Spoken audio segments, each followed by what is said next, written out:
Hello, hello, guys, and welcome to the Dungeon Chronicles. My name is Dan, aka Ruin D, and tonight I have the pleasure of taking a group of friends and content creators as they explore the beautiful fantasy world of Ethrol. We're going to roll some dice tonight manually because Foundry's been a bit of a tool. We go on some amazing adventures, battling some creatures, and all together trying to have a fun time. We play every Friday, 8:30 GMT live here on Twitch. Please come and watch us if you have the time. Past episodes are available over on YouTube. The link on the panel below. And our weekly games are uploaded there every Monday. So if you could check that out, that would be awesome as well. In the meantime, let's introduce our players. On our far left from the continent of Uflon, played by Paul, aka Haphazard, is our gnome alchemist, Selwyn.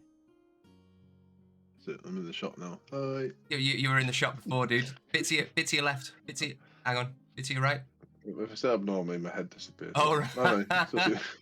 Duck down. Shrink.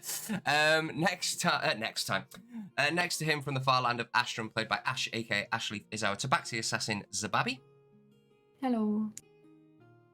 And next to her, just off the shores of Anthron, played by Rich, is our Turtle monk, Boric. I got cheese on toast. I'm actually quite jealous about that. I got minstrels. No product placement. Sorry. And on the bottom, buttery things. What was that? Chocolatey buttony things. Chocolatey buttony things. And on our far bottom right, from a world unknown, played by Nat, is our fearsome forged warrior 6. Hello. With her lovely dog Betty, psychic. And on our far top right is our newest member of the group, also from the continent of Uflon, played by the Joe, is our elven cleric druid Nocturne. Hello. Right, with all that out of the way, let's get into our intro.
The last time we saw our adventurers, they were just setting up for a short rest. Oric and Six, while trying to find food, came across a boar in the woods. Facing down the boar, Boric and Six moved into a flanking position, only to find out that the creature was in fact no boar, the cleric of Ziva, named Nocturne. Introducing Nocturne to the group, the people of Avonburg, he set straight to work curing the diseased and feeding the hungry. Our adventurers continued to travel to the Hogscotch Ranch, hoping to find food for the rest of the journey. Soon the air became stale, and the scent of decay stung the adventurers' nostrils. Up ahead were a pair of trolls that fed in the area. The trolls chased down Zababi and Leo, who were scouting ahead. Fight soon ensued, but the pair of trolls were no match for the group. Soon they were both dead, not being able to heal their wounds from the fire from Selwyn and the necrotic magic from Kret.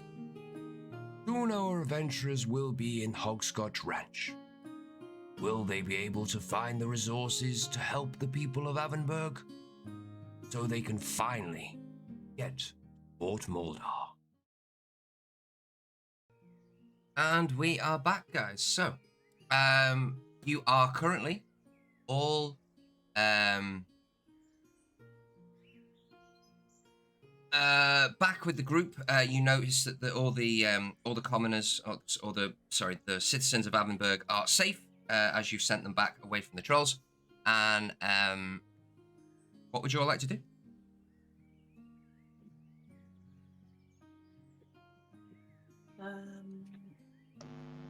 We literally just finished fighting.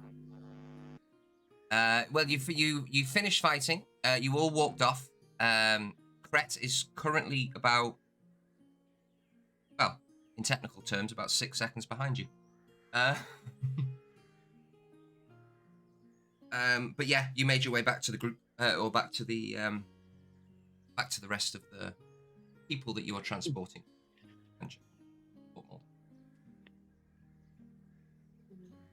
Probably just want to say to Kret, good work.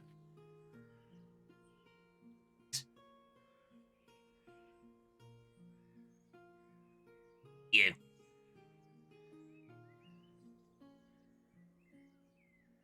Should we get back on the road?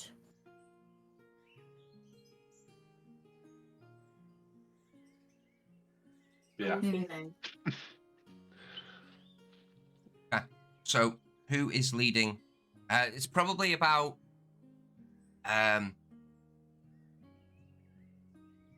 midway through the afternoon. You've probably got about another 6 hours or so travel before it becomes night, and you will all have to rest.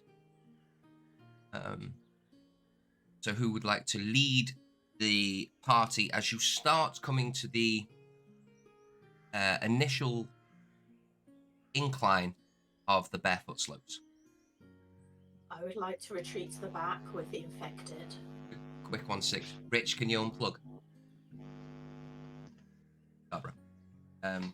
So as you start to walk, right, as you start to walk, 6 retreats to the back. Who's leading? I think Barak was leading. I'm happy to lead. Selwyn, do you want to come up with me? Because you know this area better than I do. Yeah. Yeah. Oh, Don't worry, I'll keep an eye on you. I'll try and help. Oh, Not a problem. So you continue your journey. As you see the birds flying over the top, over the top. There's a slight breeze coming from a northerly direction. And you can see that the grass starts to get a little bit fuller in places, a little bit higher, and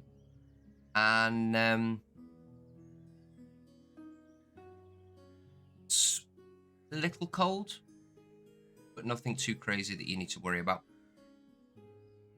So on, just quickly for our reference, on the map, guys, which square are you aiming for? Are you aiming for the left side or the right side of the hex? Oh. All I can I'm see is just brown. getting a I can't see brown anything. screen again.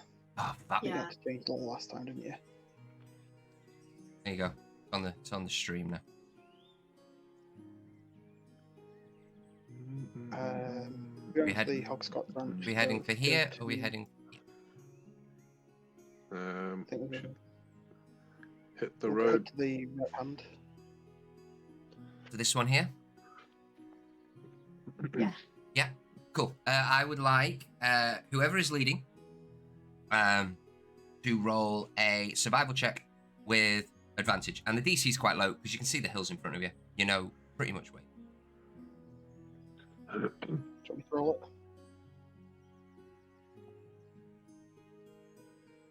It's more of a, You're rolling, mate. Yeah. I'll roll it. You're leading. 23 total.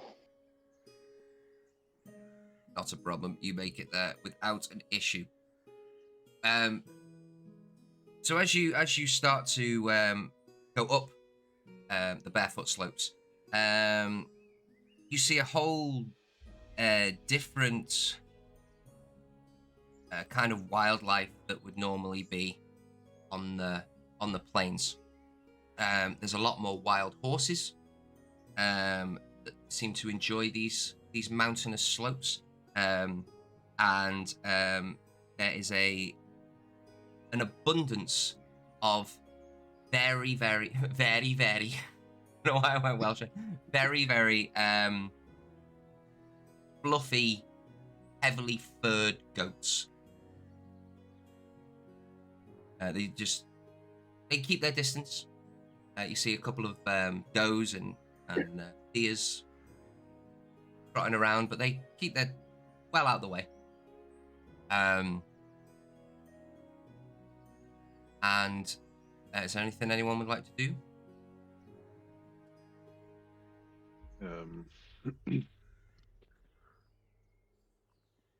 Not get lost.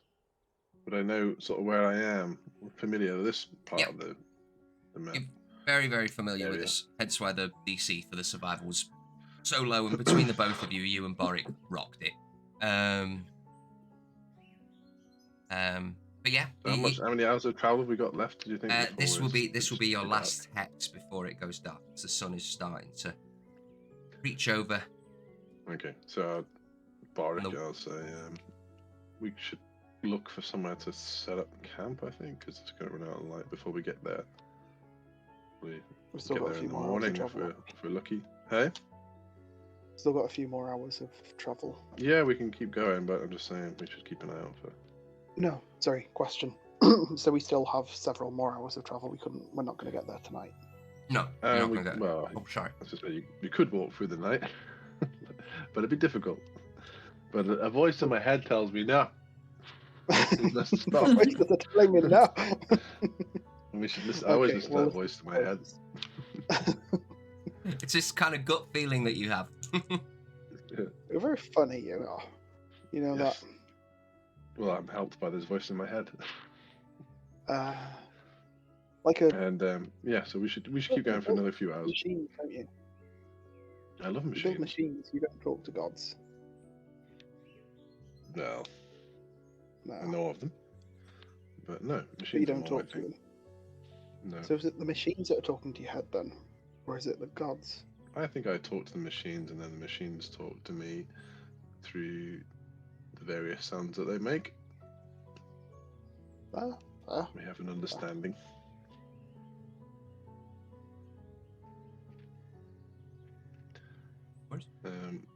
Was it you that saw the big bird thing in the distance, or was that someone else? I can't remember.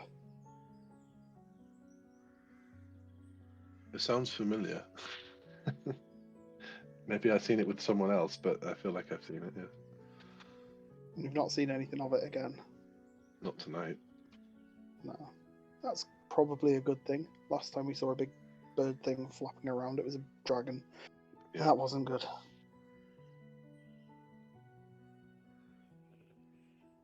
Should we find somewhere to camp then? Yeah, so well, let's carry on for a bit longer, but also we need someone to look out for camps. But I don't know if we can both do that, so perhaps we might need some help because we'll be concentrating on navigating, won't we? I think we're just walking straight at the minute, aren't we? I feel pretty confident where I'm going, so yeah. Well, I'll keep an eye out as we go and see if we can spot somewhere to camp. Yep. See how much complaining happens. Would I know, DM, if there's any particular cause for concern in regards to like bandits or raiders or something like that in this area?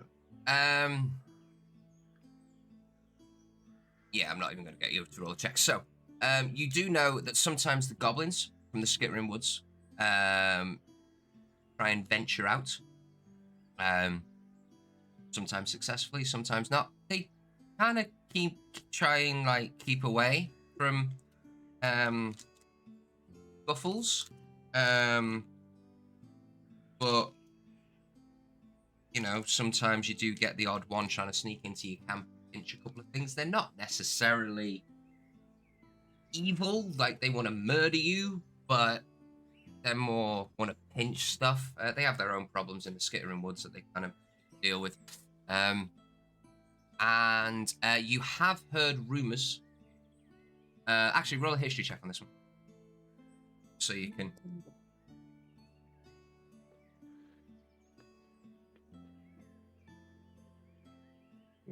16. 16. Okay. You have heard rumors, although you have never seen it, that there is a wyvern around this area. That he's kind of like the king of the castle here. Yeah, top of the food chain. You know, goes out, hunts, eats, back. Okay. All right, explain that to Boric then. Since everything's okay except for the small detail about the wyvern. It might be worth lights out, kind of soon after we set up camp. Did you say? Yeah, I think we managed to keep quite a good low profile for the majority of the time while we've been camping, haven't we? You said it now. Yeah, it'll all go wrong. So, whoever wants to search for somewhere to rest for this evening, you're more than welcome to roll a survival check. And if anyone else wants to do anything different, they are more than welcome. So we're going to go with Selwyn. What do you want to do first, matey? I would try and keep an eye on somewhere to camp to base. No problem. Babby, what do you do?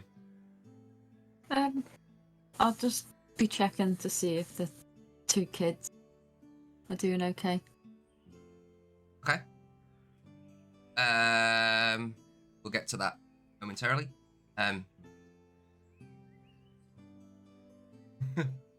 Boric, what are you doing? I'll just be looking to see if we can find a good place for camping where we're not going to have too much issue. If we can find somewhere with a bit of cover, kind of nestled in between hills, maybe. 6. I'm going to see if I can get Ivor to play a different game, like a dice game. Oh, yeah, I forgot you're off with Ivor. Okay. Because I got really bored of Ivor after a whole day and night. Yeah, it's you. Yeah, I think you've gone through tree about 50 times, and grass, and hills. And the names of all the people near us. Yep, sword you've heard a few times. Dagger. Armour, arm, hand, finger, foot, boot. Yeah, so because I have found out that I have tools of dice sets. I've got proficiency, so I would be trying to find if there's some dice anywhere to try and play that game. No worries. Well, in this meantime, we will come back to you. Try and find a dice game for D&D. Oh God! Oh God! There you go. There's a hang challenge. And then you can explain the rules to Everyone. Ivor, which obviously I'm not going to know the rules, so it'll be completely, what's the word? Organic. In character trait. Yeah. Nocturne, what would you like to be doing as the sun is going down? Well, Nocturne's very, very tired after everything he's been through this past few hours. So I think he's just going to be searching for somewhere to rest up. And ideally, he'd like to find a bit of a clearing so he can have a good view of the land and the sky. Not a problem. Right, so, Selwyn, Boric, Nocturne, can you all roll me survival checks?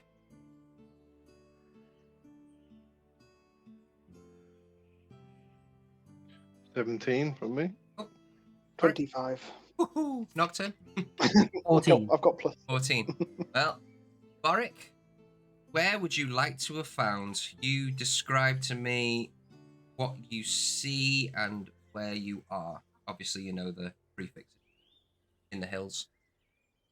Grassy. I'll try and get the majority of people kind of in between a couple of hills again, maybe spread out a little bit like we did along the river, so it's not going to be like one big bonfire going on. But if people are making fires, make it quite small. But if Nox is saying that he wants to find somewhere kind of up and open a little bit, or find somewhere that's kind of got something like that relatively close as well. Because we're not in the forest, so there's no trees or anything to really worry about. So we're going to have pretty clear view of everything. Describe to me the general terrain, feel, and if there's any sights, smells. Um, Go wild in your imagination. Apart from there's not a big visitor tower there. Right. Lehman's tiny hut. Yeah, we're all safe for the rest of our lives. Yay!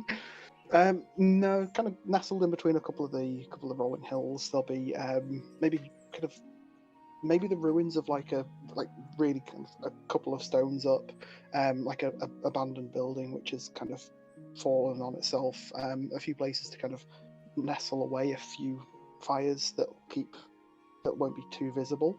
Kind of literally just a couple of stones still left standing on it, but rubble around and stuff. Relatively flat, kind of almost a somber feel to it though. That it's quiet, it's kind of desolate, it's man-made in the middle of all this wilderness, so it kind of sticks out a little bit like a sore thumb. Quite an obvious landmark if you know what to look for. But there is a kind of winding path that goes up to the top of one of the hills with a small, again, fallen down shrine maybe, that Nock can go and... Is it Nock or Nox?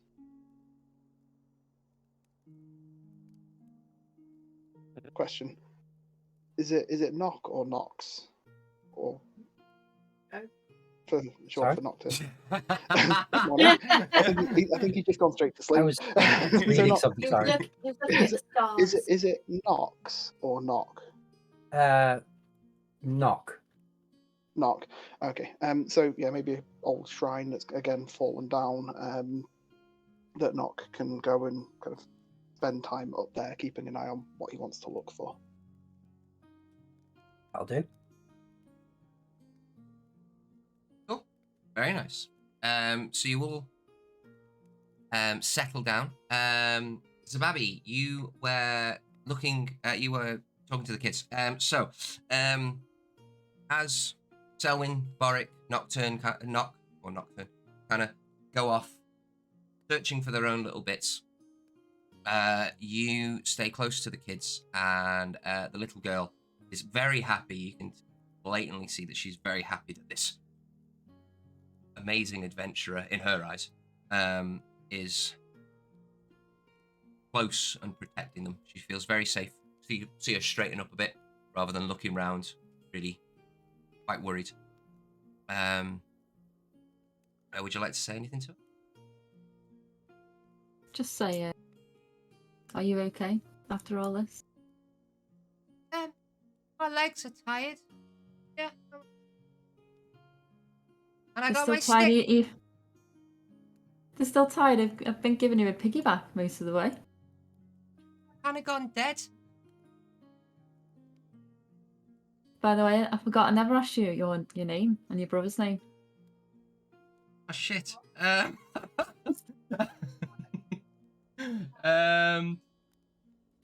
Christ. I thought you had them. Christ. What happens when you roll a 25? The Christ our Saviour has arrived. Jesus. And Jesus is here too. I forgot where I put their names. Damn you, Ashley. Bill and Ben. It's fine. I'll just call a little girl. It's okay. Hang on, I'm gonna get one now. Never work with kids or animals. My name is Josephine. Oh. I'm not laughing at your name. What is your brother's name then? Lucas. Okay. And you sure you're okay, yeah?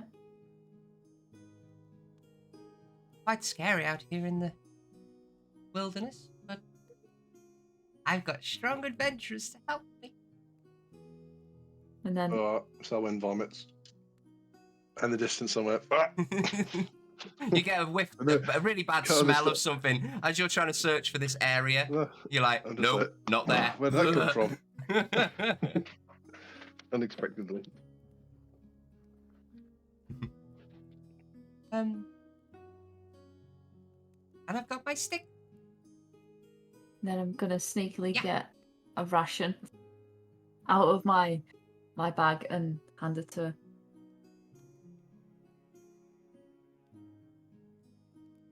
And tell her to share it with your brother.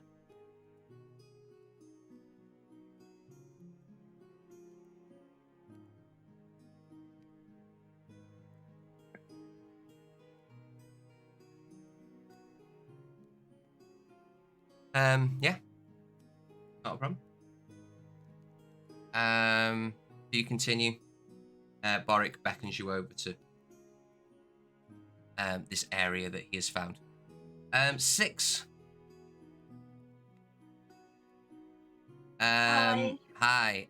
As everyone starts to settle down for the night, Alver is still very happy, playing his game of guess who. I Spy. Would you like to say anything to him? I don't like this game anymore. Bye? Sorry. We've been playing it for a whole day. It's boring. Oh. We've done the same thing a lot of times. I almost know what you're going to say before you say it. Oh. How quick is my guessing? It's quick. That's why. Oh. Do you know Dice Game? No? Can we play those instead? I don't know any. I do. Oh. Do you have dice? Do you have dice? No. Okay, I'm going to find dice. Ah, marvelous. By the way, just quick, when am I going to be allowed back in the group? When you're not sick anymore?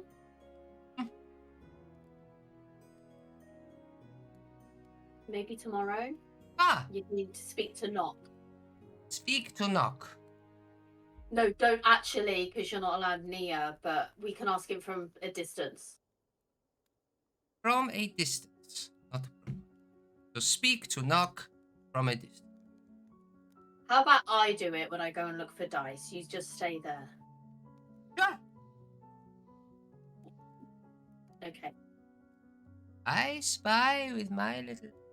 Okay, he's playing on his own. Great. So I kind of do a wide perimeter of the group. Mm-hmm. So that I'm not too close. And kind of head towards people that I know that might have dice. Because I'm proficient, I just don't own any. Well, why would I own something I'm proficient in? It's asking way too much. It's very, very true. It's very true. Like, I'm proficient in vehicles, doesn't mean I've got any. Yeah, you got a nice Bugatti waiting for you at home. Ooh, that'd be lovely. So, from a distance, I'll be like, has anybody got any dice they can give to me before I do something no one will like? Anybody? Hello?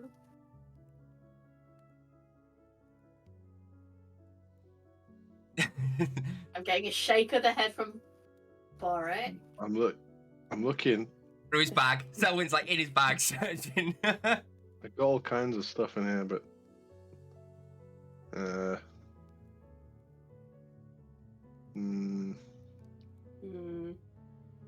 can't even fashion you any. I mean, I could, given enough time, but I'll ask if they can ask around the group. I'll also go towards Knock without getting too close, because obviously I can still carry. Nock's just coming back from his search of the area. Unfortunately, not finding something adequate enough for them. Knock, Hello there. you know how you made everyone feel better? Yes. Can you do that again for Alva? As soon as we have rested. Well, because he might not make it otherwise, because I'm very bored of playing this game. Oh, I see what you mean. The illness shouldn't take him too soon, but yes. I might. You might be the danger. Yes. Well, I would suggest limiting your exposure to that condition. What, me not sit with him anymore? Because that's a great idea. Well, yes, if you're feeling that you might harm the man, then maybe take some time out from him. I have suggested a new game, but I need dice. Do you have any? Unfortunately not. I do not carry dice. If you find someone that does, can you just throw them in our direction? Well, I'm sure we can find someone to place them near you. Yes. Throwing's fine. They don't need to come too close. I'll bear that in mind. So, tomorrow? Hopefully, assuming we have an uneventful night. I'll be fine. Lovely. Thank you. Bye. Goodbye now. I just both take a inspiration dice for that. That was really cool. That was that was really cool. I'm gonna say it carries over to the next day. Normally it buggers off after a long rest, but to take that to the next day, that was really cool. I was actually genuinely just like as if I was viewing it. I'm like, wow, that's really cool. I'll head back to Alva and say I'm just gonna go and sit on my own for a little while. Okay. You're not found no dice? No, but somebody, if they find them, if somebody finds some dice, they're going to send them. I have something I need to do alone. And okay. I spy my little... And I walk off, so I'm a bit away from the group, but not too far, so I can still hear the sort of activity. Mm-hmm. And then I'd like to spend some time trying to sort of like tune in to the... I'm assuming you're the hive mind. I'm assuming you're talking about. Okay.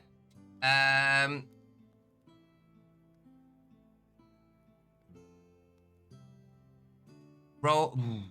Ooh. This is where it gets exciting. Roll a.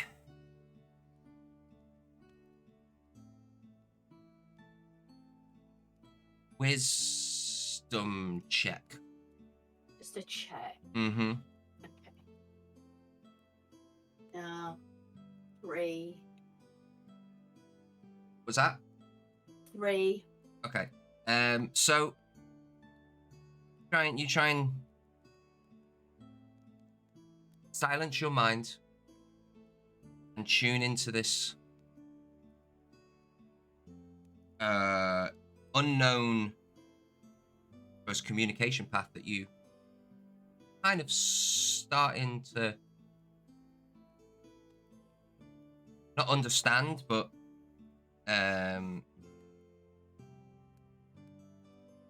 explore. And every time that you just manage to calm your brain enough, because it's quite a chaotic brain, I don't mean it is. It sounds like me. You just hear in the corner, tree, bird.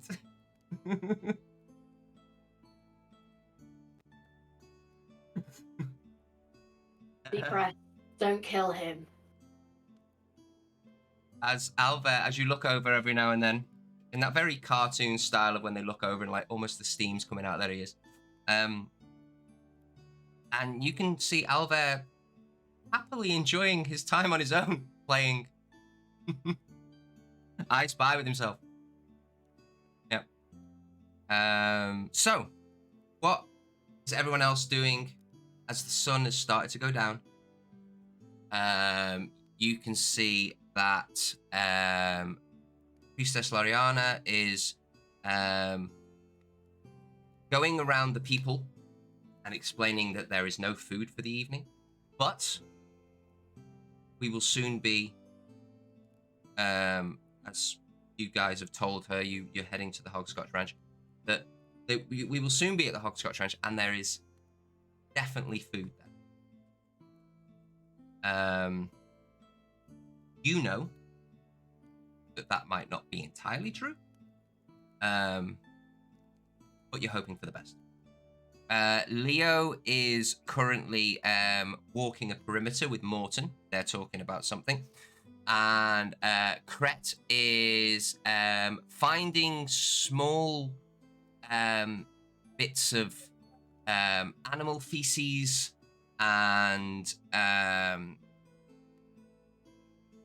like different leaves and little bits of shrubbery, etc., etc. Basically, trying to repopulate his component pouch for his magical spells.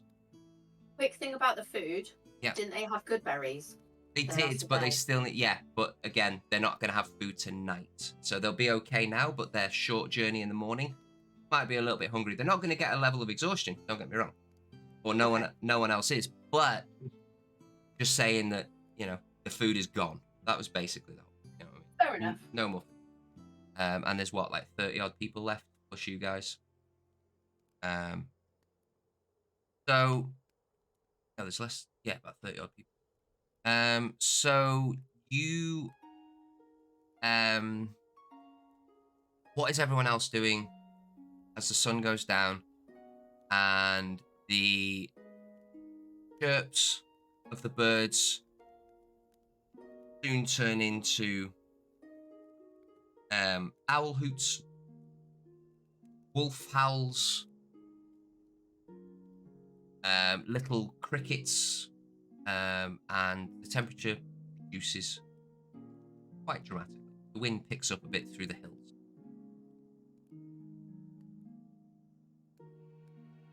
Go Selwyn. Just trying to think if I can like make anything, but for some reason I don't even ever feel like doing that in the morning. Make Which something is at any great. time. Yeah, I could make like something inert. Is there anything you'd like to find or make for the camp? Got about a 2-hour period to forage, craft, read, any light activity. I.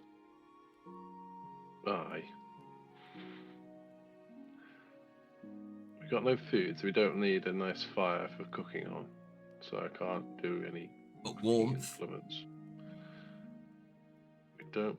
Well, I'm just thinking I could like make like something we could hang out, you know, like cooking pots on or something like that. No, we don't need that.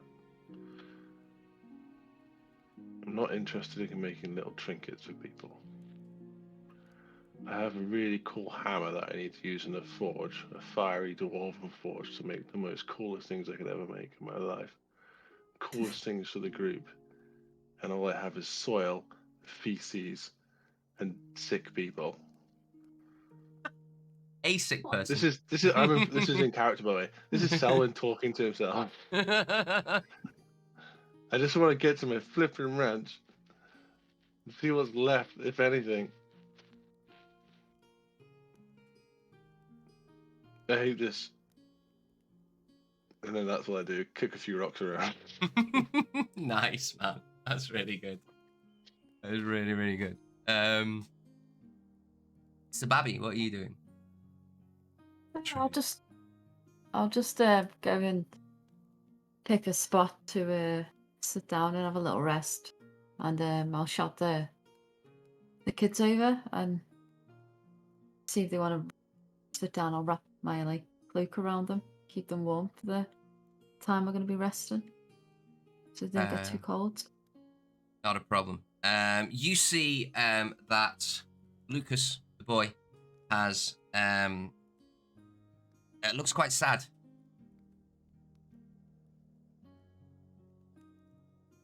Why you sad? Lost my rock. What rock? Rock that the little boy gave me. The little boy? Is there another little boy? Yeah, and he points over at Selwyn. That's not a boy. That's a gnome. That's a man.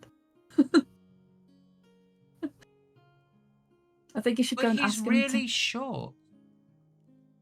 He's just got tiny legs. Maybe you should go and ask him for another rock. I'm sure he'd be happy to speak to you. Okay. Walks over to Selwyn. Hi.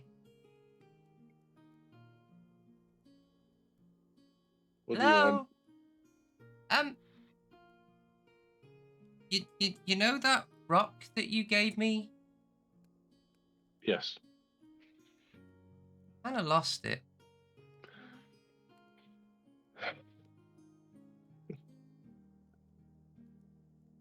It was a magic rock. Okay. It was a magic rock. I really like my magic rock. Now I don't have my magic rock. Can I have another magic? I'm going to shout over, be nice, Selwyn. I'm always nice. Be nicer. Okay. I need a replacement rock. I need you to find a very smooth pebble, as oval as possible. for What's it to oval? work. It's this shape, and I'll scratch into the ground. An oval shape. Okay. But not that big, a lot smaller, pebble size, like the last one you had. Mm-hmm. Now, don't do anything stupid like leaving the camp and getting yourself eaten by wolves. Stay within the camp. What? Wolves? You've not been hearing them. Yeah, they sound like my dog at home. They're like that, but not as nice. Oh. So I pebble. had a cat as well. That's nice. A pebble. So go Pebble. find a pebble. Nice round pebble. Mm-hmm. What colour pebble? Color is not important. Just go find a pebble. Okay. Man. Hi. Child. Waddles off. What a He goes- strange little boy. And he goes searching for his pebble. I've got to roll a survival check to see if poor lad can find a pebble. Well, he did crit with his pebble on the natural 20. Oh. Not using that evil dice again. Okay. So, the little girl.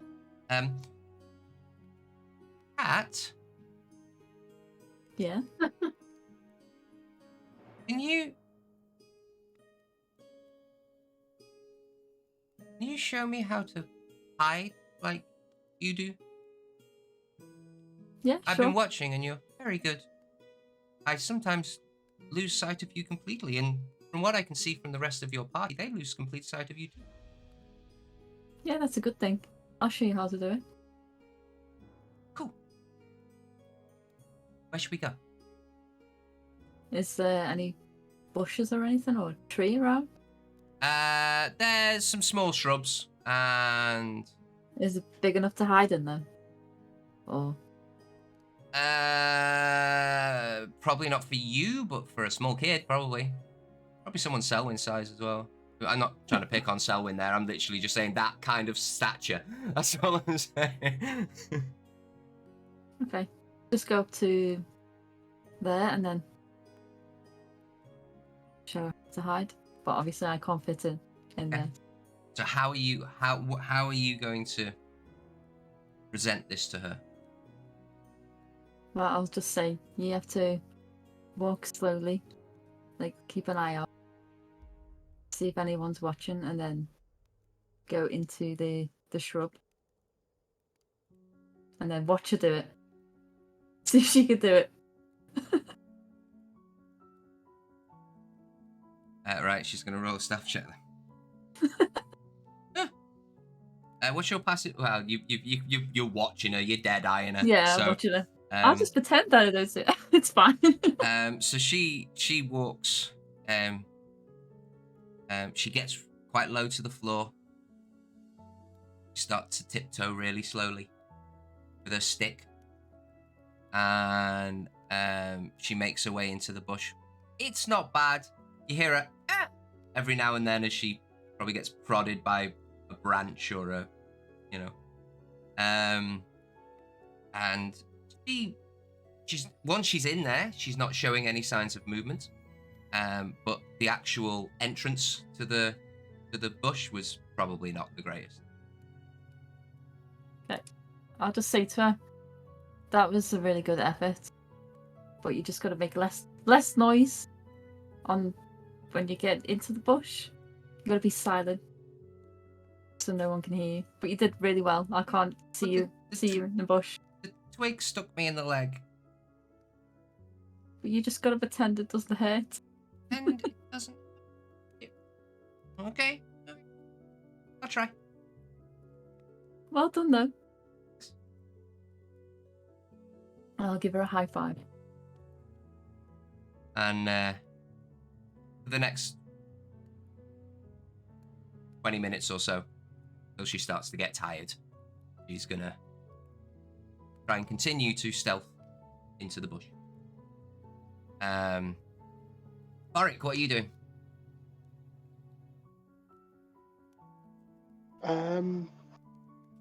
I'll just be kind of going through my equipment, basically all the things that I've kind of gathered up over the last couple of weeks.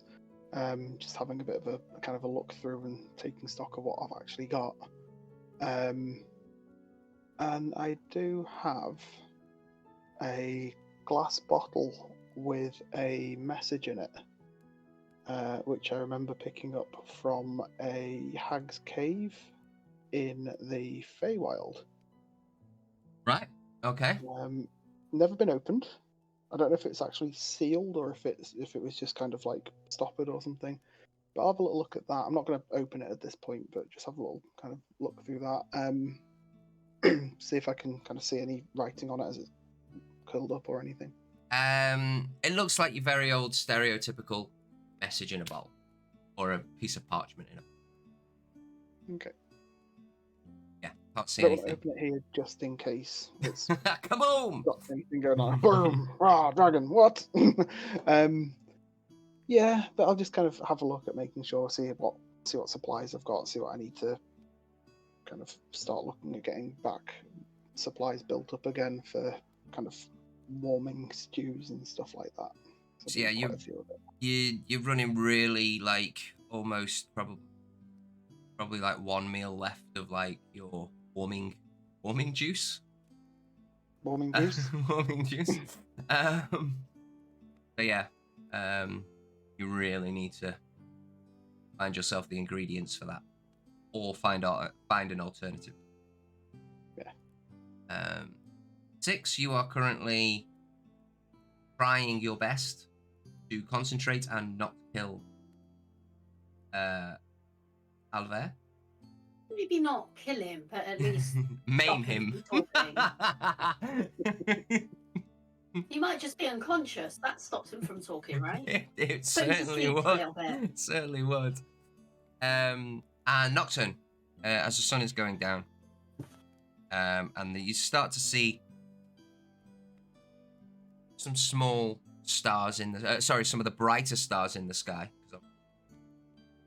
although they are very dimly lit at this precise moment in time. Is there anything you'd like to do? Yes. Nocturne will be, at this point, kneeling down on his blanket, saying a prayer to Esleen, his god. And he'll also be studying some of the stars as they come out. He views it as very important in the order that they appear in the sky. And he'll also be doing some druidcraft. He'll be doing. He wants to know what the weather's like tomorrow. Part of the little druidcraft spell cantrip thing. Okay. I need to find what druid grab. And he'll also be pulling out a book, just a small book, where he'll just do a few little drawings of what he sees in the night sky, or as the sun goes down. Oh, okay. So you're making a drawing in your book. Yeah. Nice. So what I can read here, you create a tiny harmless sensory effect that predicts the weather. So what does your what does it look like? What does it feel like? That's a good question. It will look like it'll start off as a bright orb, but it will dim as if being eclipsed. Okay. So if it's what? Just trying to get the idea. If it's sunny, is it going to stay bright? And then if it's getting darker, does it go grey? And then if it's thunder, does it crackle? Does it? Yeah. It'll give off slight cues. Okay. So you can see that the orb starts as it goes bright, which it always does as it starts, and then it goes to a like a cloudy a cloudy grey, which you would know normally means rain the next day. Okay, thank you very much. Well, so that is everyone. Brilliant. Everyone settles down. Are we going to take... Leo comes over to the group, although Six is off trying to not knock things out. And we're taking rests. Are we taking watches? Who should be teamed with who? This is just a short rest, isn't it? No, long rest. A long rest. Nighty night. Salwyn's ready. I'm actually ready in real life. I was going to say, that was a genuine. My eyes are already burnt. I had a coffee. It doesn't touch me at all. Another one. I might order one on my app, which is basically messaging my wife. See how that goes. Good luck. Around. Yeah, wish you the best for that one. If Six can hear this, she'll be like, watches, yes. Just pair me with somebody quiet. Nock will happily take a watch because he loves studying the night sky. Okay. Should we have an order in which we do this, just so we know who's... So currently we've got... For our watches, we have... Priestess Lariana, then Kret, then myself, and then Morton.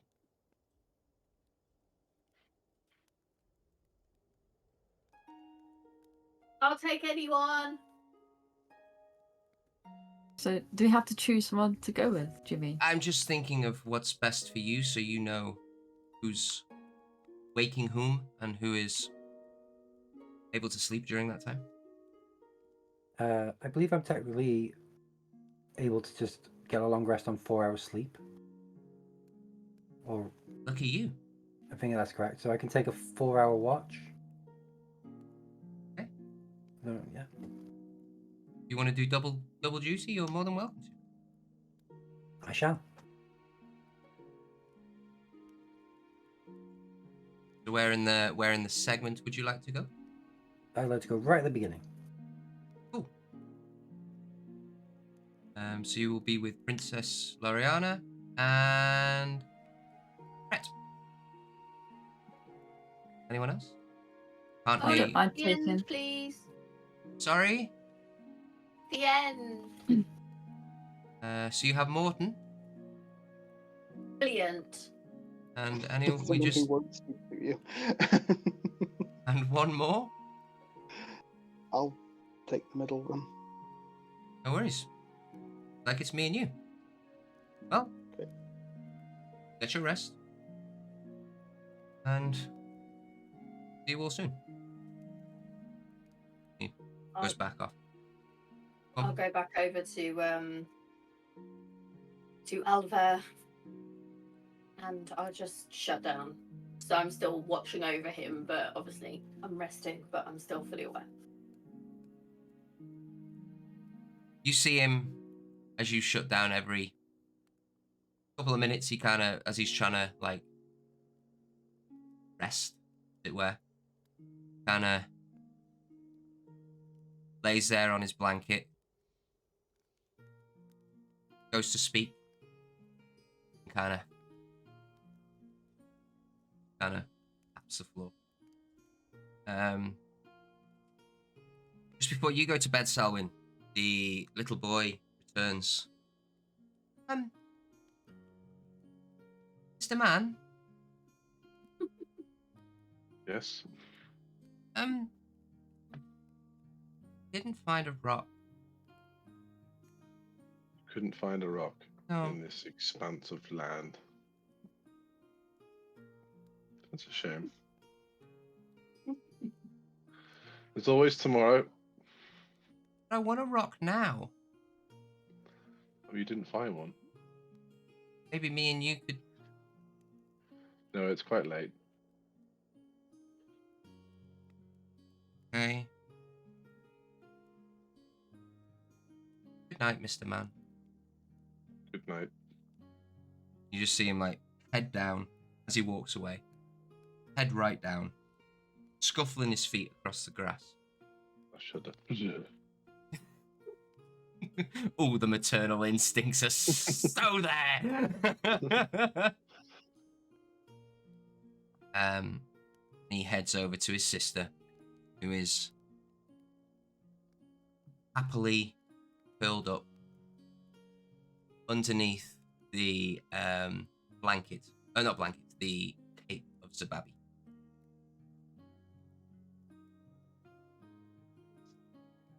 Cat lady, Yes. have a rock. Oh, sorry, not a rock. I don't, but I can help you find one. Now. Yeah, okay. We'll do it now. Yay! So, roll a survival check to find a pebble. You're not going to get help because he hasn't got a clue what he's looking 16. 16. Quite quickly, you come across a small little rocky area and you find an oval pebble. It's smooth. That is about that big. Okay. I'll say I'll be back in a minute. And then I'll walk up to Selwyn, throw it at him to wake him up, say, there's your pebble. Now make this boy a rock. A pebble that he wanted.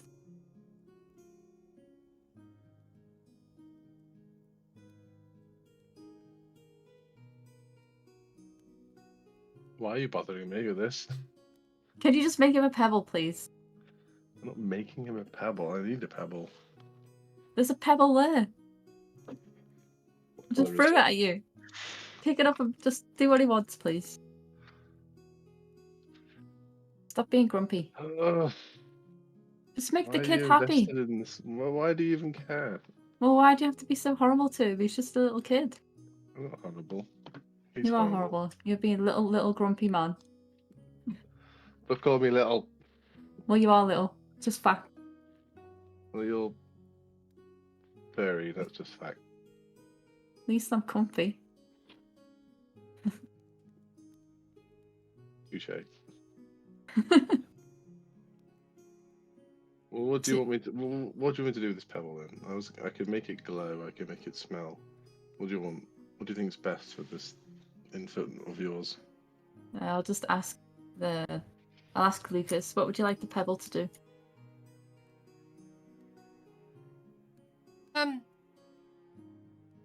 I want it to smell like the last one. There you go, then, Sylvan. You can do that again, can't you? I don't remember what you wanted last time.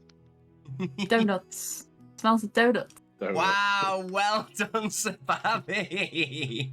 I really remember did jump in everything. there and say it. Donuts. I think that was in character as well. Like, I remember that it was bloody donuts.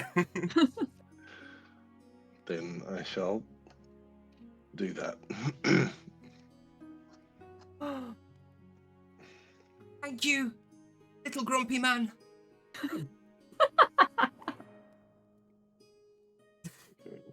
And he smells it.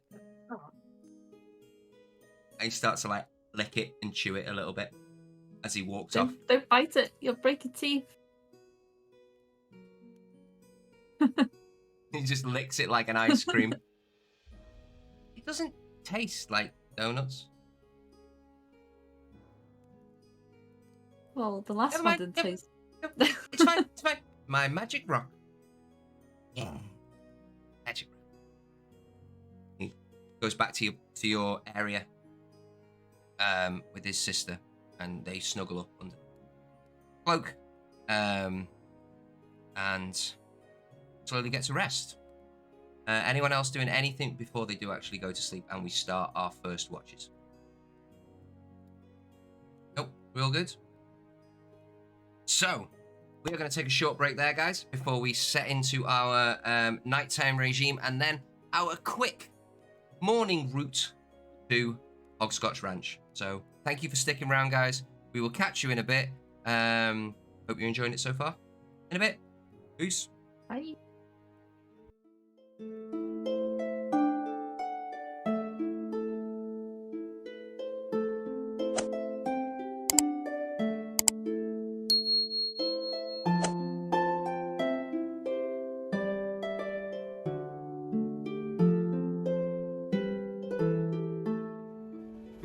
Hi, and welcome back, guys. Sorry, we've been just looking over Selwyn's spells.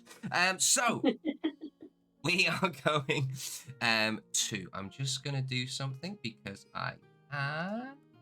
Go. So, we are going to head into our nighttime watches. So, first off, we have Nox with... Oh, God, who did I say? Oh, Priestess Lariana. So, you can see that she has the light spell cast upon her beautifully sculpted white and blue staff with like almost winged metal top. It's quite shiny and bright, but the light is cast upon top of that, and she is walking around. She sees that everyone else is settling down. She comes over to you, Nocturne. Eve? Evening, my lady. Sir. Like we've got first watch.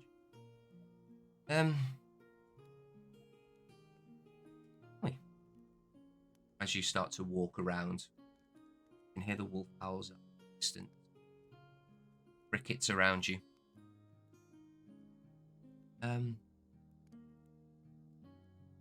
I understand you follow the goddess Twilight, is that correct? Yes, I am a follower of Esleen and her teachings. I don't know much about that specific God, but please enlighten me slightly, if you don't mind. Of course, not many people know of her. She's probably not the most popular of all gods, but She controls the night, effectively, the twilight, and she's very much of the stars and the moon and the sun and the transfer of day and night. Without her, there wouldn't be a tomorrow.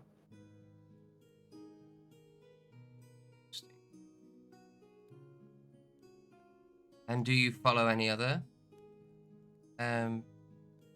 gods or goddesses, or are you solely with sorry, I forget her name. Esley? Esley. No, I have no need of any other god or goddess.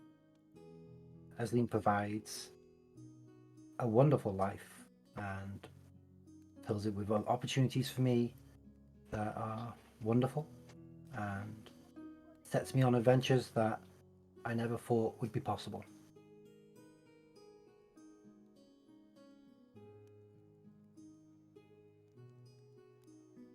Well, you seem like a very dedicated, well-mannered, young elf. Yes, well, I'm relatively young for elves. I appreciate not everyone may consider my age to be that young, but I am a spry 92-year-old. Spry. That's 92. If only humans had the same ability to age slower. Indeed, but they do rush around a lot, don't they? We do, because we only have a short period of time to get everything we need done. How long, on average, does a elf live? Hundreds of years. It's hard to give an estimate because it'd be rude to ask. Indeed. Indeed. So as you're doing this, can you roll me a perception check, please? You have dark vision up to 300 feet, I think. 300 feet, yes. My perception roll would be 17. 17. So well, hers was crap. She was obviously far too mesmerized by your stories throughout the first watch to see anything. But luckily, apart from the odd, way off in the distance, the odd night, not stalker, I don't mean that as in it's a monster. I mean, like, beasts that come out at night to hunt, the odd badger. I was thinking badger. Which, technically in our world a dragon, because they're beefy as hell, is nothing really happens. You're okay. After the couple of hours have stopped, finished, see her getting quite tired. Well, I must retire for the evening, Nocturne. Pleasure. And may the light lead you. It's been a pleasure as well, good lady. Good evening to you. She heads over back closer into camp where everyone's kind of like situated in different like sections, she wakes up Kret. So Kret wakes up. He's currently you can see the black and grey robes that he wears, small little tie around his waist, hood pulled up, very gaunt, pale individual. See if I can get a little. Oh no, And he kind of finds his way to you. He's got a torch lit. So, me and you. No. Yes. Good. Well, from what I saw of that fight,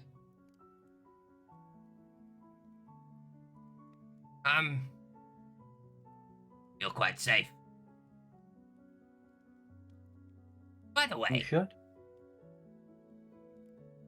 all that divine magic that you were doing, you don't happen to deal with necromancy at all.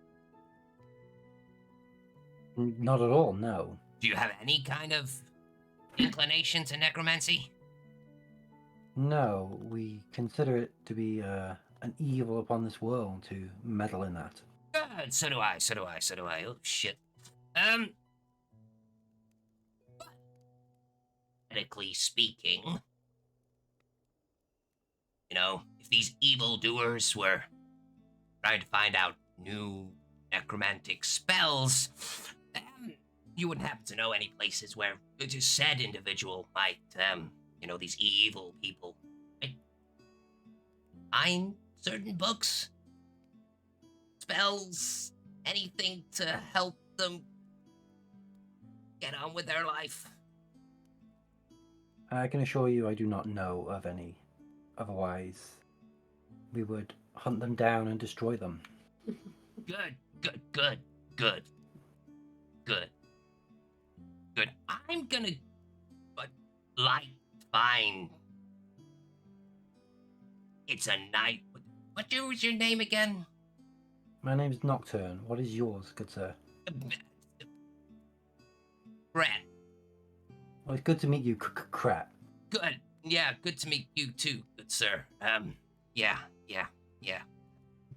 Keep fighting that evil. Yeah. And he just wanders off into the distance. So would you roll a perception check again for your second half of the that dice is rolling really bad. Hey, credited well. 15 perception. 15. Yes. You can see off coming from the edge of the skittering wood, within your range of sight, which is quite far, you can see a large thing, because obviously you only see in grey. You don't actually see colour, you don't know what it is. It's like basically seeing a shadow, you don't know what it is. But you see this, it's big, just kind of stretching out and starting to walk, probably on the edge of your vision. You'd like to do. Yeah, I would.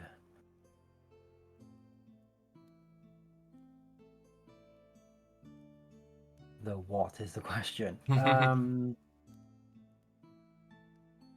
gonna go and find Kret. Sorry, Okay. Kret. Correct. And I'm gonna ask him if he sees some movement out in the distance there.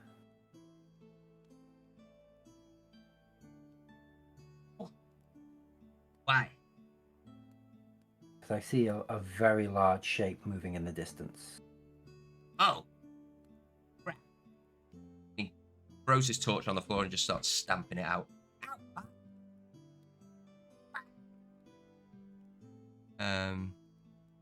Could I try and make out what it is? Roll a perception check with disadvantage.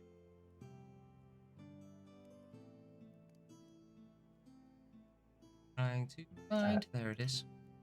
8 perception. 8 perception. No, it is just a large, entity, beast that is currently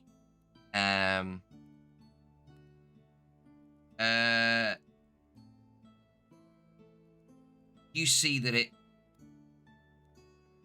within an instant opens up its large wings and starts to hover on the floor, slowly getting higher.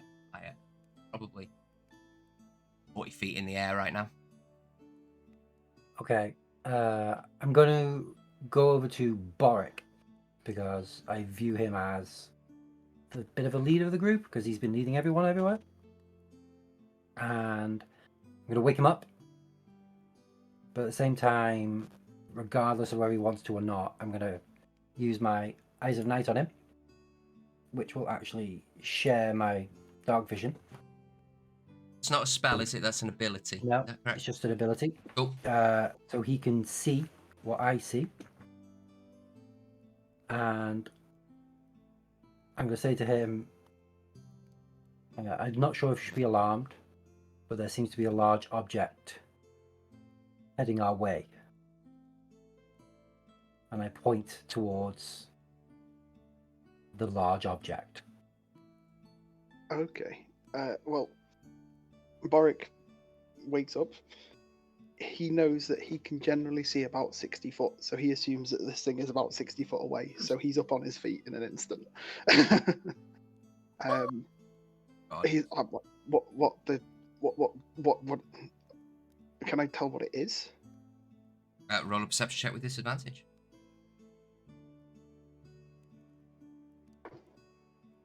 5 total. I've not come across things like this before.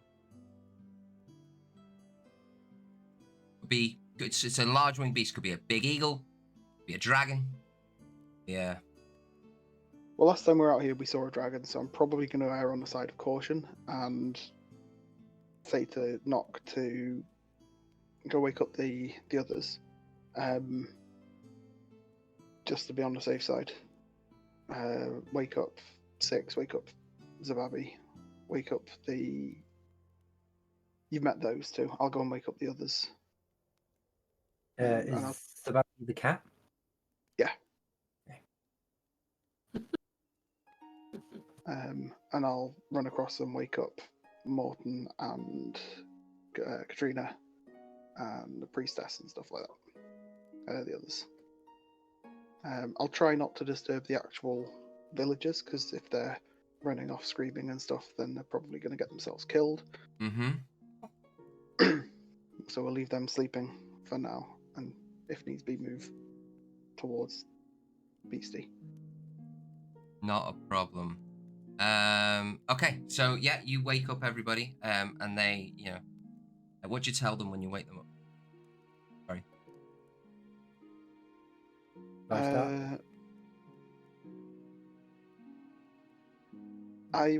I'll say to the villagers that there might be something out in the distance. We're just preparing just in case.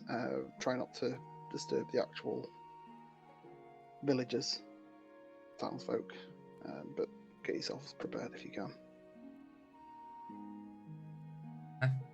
So Morton grabs his sword. Leo quickly puts on his armor. Priestess Lorena grabs a staff, and they wait around the villagers apprehensively.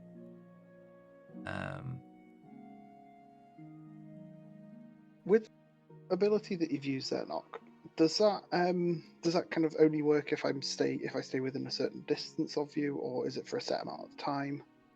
It'll stay on you for an hour, and you can move around to your heart's content. Awesome. So I'll kind of go out once I've woken them up.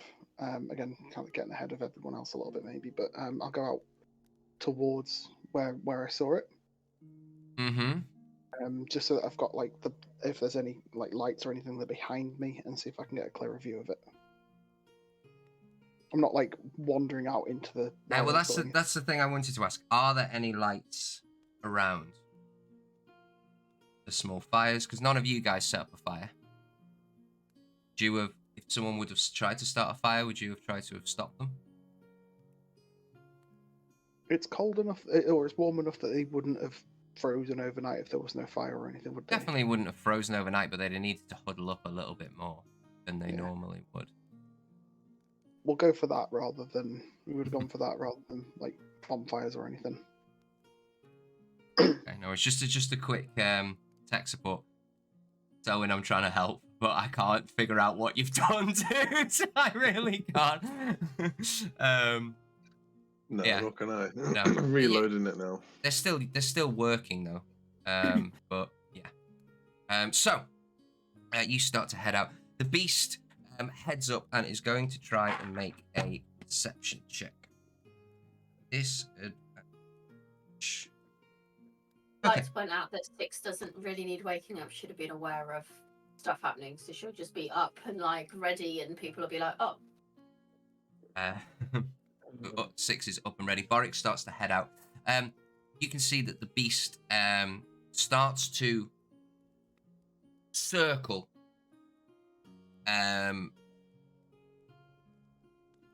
Sometimes it goes out of your vision, sometimes it comes back in, sometimes it gets a little bit closer, sometimes it's basically out on the hook. But from this distance, you can't quite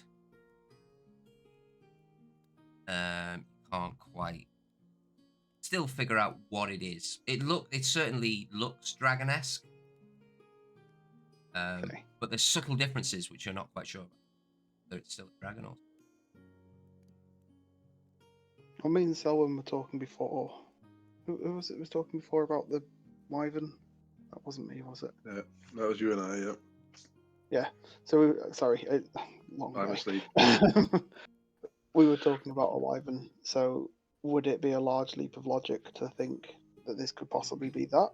Because he kind of described it as a smaller dragon.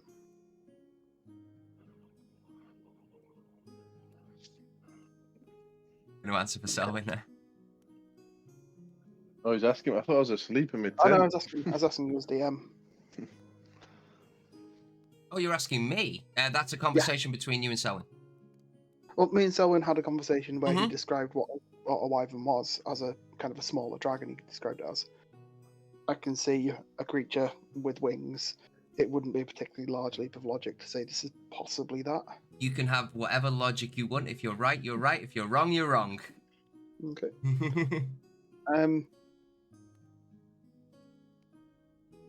I'll give it a couple of minutes. If it seems to be kind of just wandering around hunting and stuff, I'll kind of go back to the others and say it's okay to start settling down again, but unfortunately we might, depending on what happens, need to wake people up again.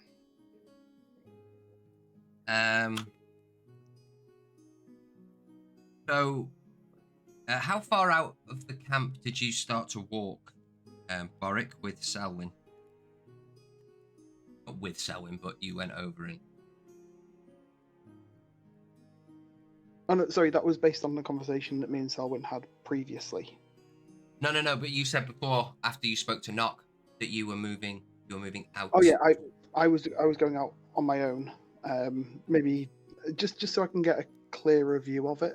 So if we're kind of down in amongst some hills, I might need to go up, maybe part way up a hill or something, to be able to see across to it. Okay. I don't know 100% where it was in relation to ourselves. If it was up to the north, for example, I might go up a hill. I wouldn't go over the top of it, so I wouldn't crest it, so I wouldn't be kind of approaching from behind a hill, but I'd kind of go up the side of a hill maybe, or up a hill that's kind of so that I'm on the side facing it, so that I can see it without kind of creating a silhouette at the top of the hill.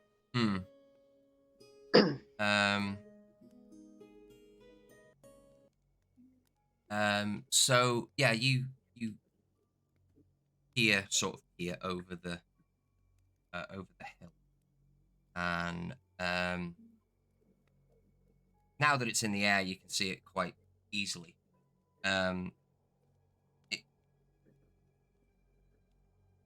Could you do me a favor? Just roll a stealth check for me. Yeah, sure. Kind of general stealth check for the. Knock, what are you doing in this time? Well, I was instructed to wake people up, and I would have gone and woken up Zababi and, well, acknowledged that Six is always awake.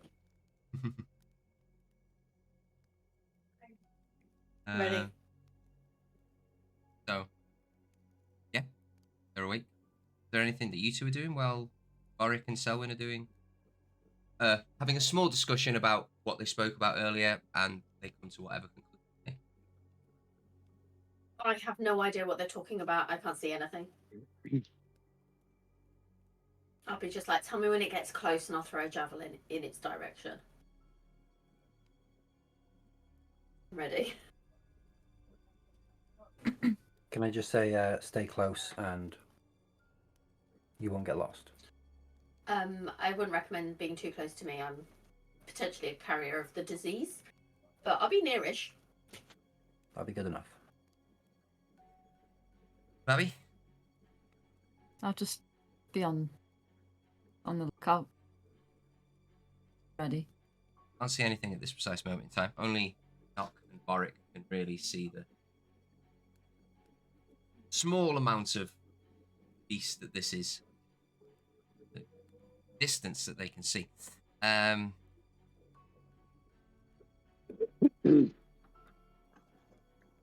You see that the wyvern, excuse me, the wyvern, sorry, the beast Wyvern. goes down. It's a We know the window. chicken. We've It's got a 1 + 1 and maybe giant Chicken. chicken. The A turkey. Christ. A pigeon. the rock goes down. No, not a rock. Jesus Christ, not a rock. I'll take a It was a wyvern pebble over we a were rock. looking for. Yeah. Could you imagine the little kid just walking back? I found one. It's just this gargantuan bird. Could be carried by the rock, more like. Absolutely. Look what I found!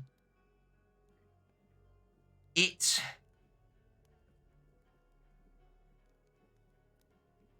as you see it flying around, you see a fire off in the distance, probably about 250, 270 feet away from you. Spark up, and the wyvern instantly turns its head, starts to head down, do that. Fire. Uh-oh.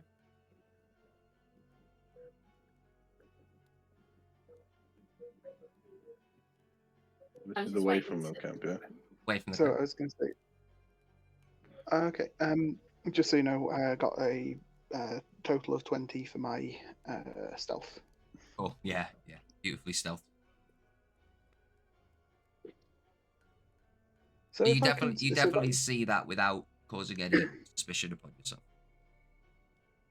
So you said that the fire sparked up about 250 feet away. Yeah, somewhere around there. Okay. What do I see around that fire? 'Cause I've It's got too far. It's dark too vision- far I've away. got dark vision of 300 I feet. know, but it's not a fuck you DM. I get whatever I want. 250 odd feet is still a fucking long way. So you don't really see anything apart from this fire. You actually see the light. Is amazing.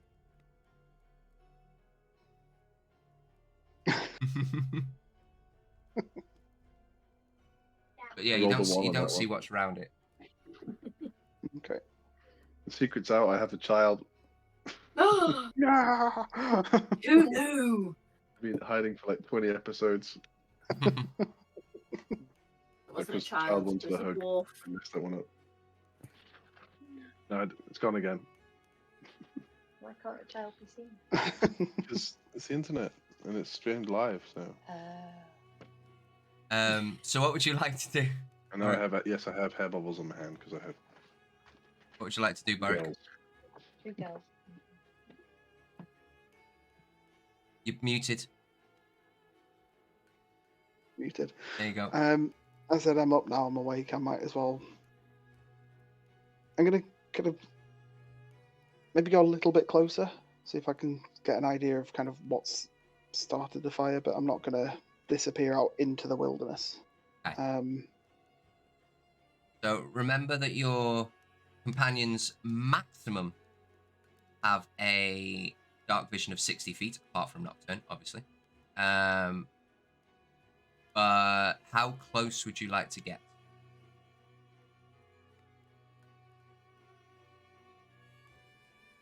Or you could gather your Okay. party and head on out. If it's as it's swooped down, Mm-hmm. at the minute it's less of trying to see and more of trying to get into a position where I can hear. Sound obviously travels much further. So if I can get so that I'm a little bit further away from the camp, so I'm not hearing any kind of noise at all from the camp. I mean, they tend to be quite quiet, but honestly, if I can get far enough from the camp that I'm not going to hear anything, so that I can hear if there's sounds of fighting, shouting, clang of metal, things like that. Okay, roll a perception check for me. Yeah. 14. Okay. Very, very faintly, you can hear, well, the roar, not so much. The roar from this beast is quite powerful, strong, deep. And it kind of overshadows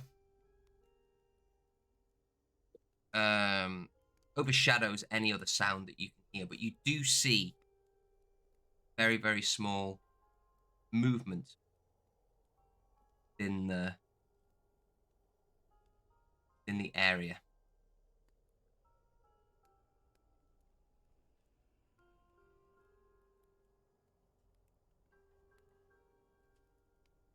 I'll make my way back into the camp. Okay.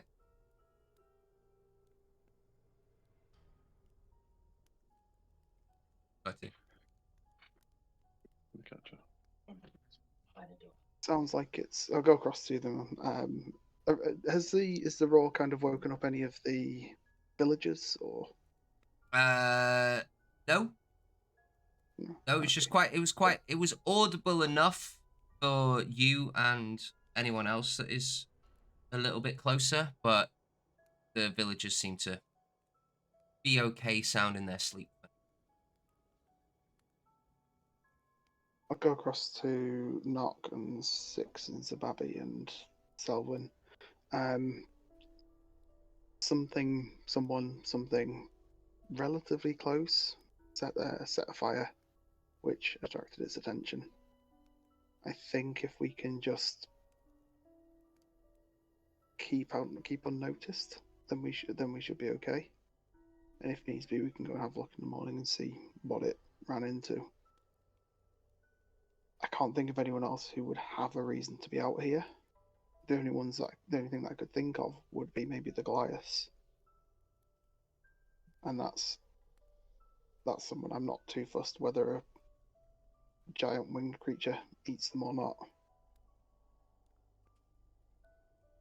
Would it be a good idea to go check it out in the morning? Because that's going to be going back towards where we just came from, isn't it? It would be something we could. It's not that far. We could. I would quite like to go and have a look in the morning, and see if we can figure out who they were. I want to make sure it was Goliath. I mean, we could go now. I don't really fancy it. Don't think it's a good idea to go now and can't say anything. No. End of the day, it's probably not our problem, as Six would say. We shouldn't get distracted by stuff. Yeah. Six is nodding during this because she doesn't want to speak because she'll have to speak quite loudly to be heard. So she's like, Okay. Are So we we agreed then? quite comfortable that it's just something out there hunting, just not us? If it spots us, it will hunt us. Okay. The second it saw the spark of the fire, it attacked. So we definitely keep lights off definitely keep movement to a minimum. If we're going to be moving around or anything, move down in between the hills rather than over the top of them. So when we're checking perimeters and stuff, make sure you're keeping your head down. But I think we should be okay as long as we don't end up kind of upwind of it. But maybe we were having some people sleeping through. Probably want a third person on each watch. I think there's enough. Are we dead? Yes. Ah, apologies. Sababi didn't have a watch. Well, how Karina much? didn't have a watch. We can How get a much third time is person on each left? of the next 2 watches. We got a little bit of time with this watch, and then you've got obviously. So yeah, there's two more watches after these. I think if we get an additional person on each of those watches, then we should be able to keep a better eye out. So you stay up for this one, and then Zababi and Selwyn can join in the next 2. Oh no, you're on the next one, aren't you, Boric? I'm on the next one with Leo. So Well, Knock did 4 hours, didn't he? So isn't there only... No, there's 4 watches. They've done 4 2. watches of a night. Okay. So if Zababi, you take this next one with me and Leo, and then it was going to be, who was the last one? It was going to be U6 with Morton, and you've been getting along quite well with Alva. You can watch with you. I'm not sure Alva will be quiet and of any use. Selwyn, would you Okay. like to join us? Selwyn or Karina? What's your plan? Because I was too busy trying to get a spider out of my tent. Just to keep means we've got extra eyes on. Yes. Sorted. So you, Morton, and Selwyn for the last watch. Yes. Okay.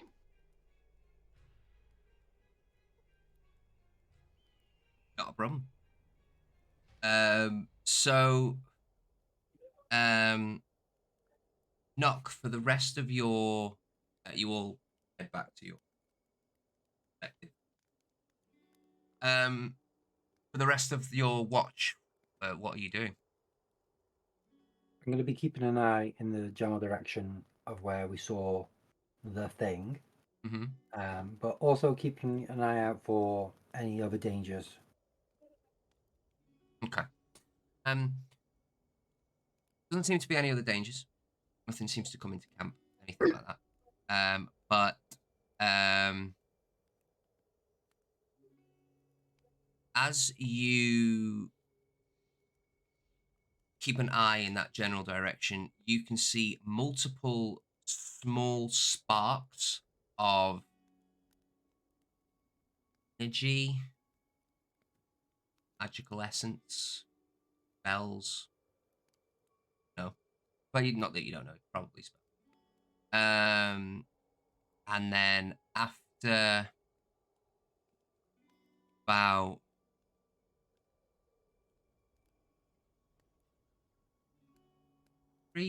4 minutes, the campfire is put out, or the light goes.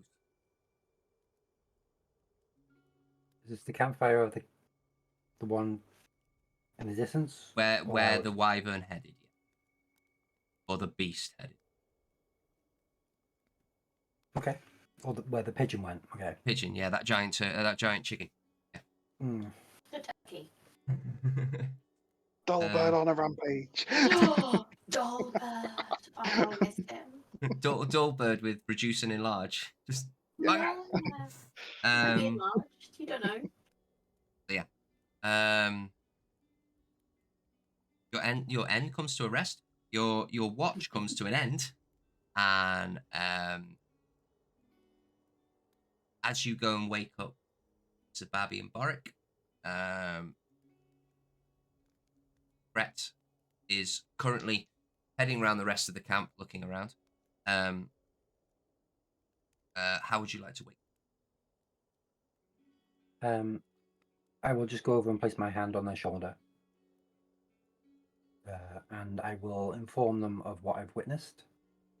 That I heard possibly spells or the forces of spells in the distance, and that the fire in the distance has gone out and there hasn't been any sounds or activity since. Is the thing still over there? Could you see? I have not seen it since I first saw it. Okay.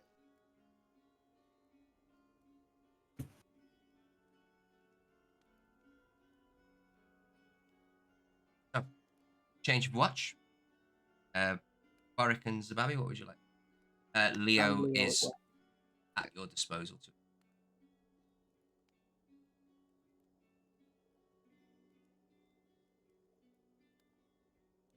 Everything okay?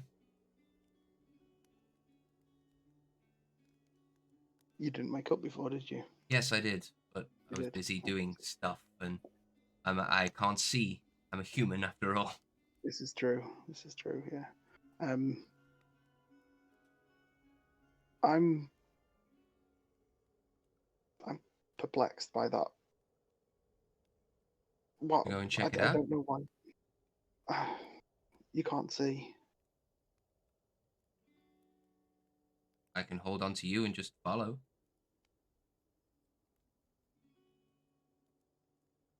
And if anything happens, I can run back to the camp and inform everybody.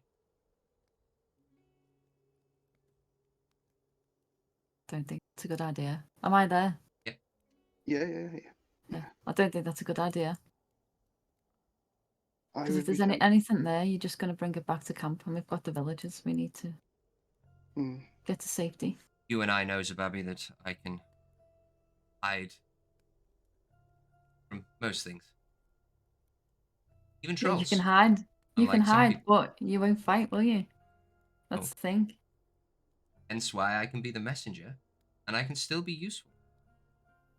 But what if you run into trouble? You're just going to run away back to us, and then it's going to cause issues for the villagers here.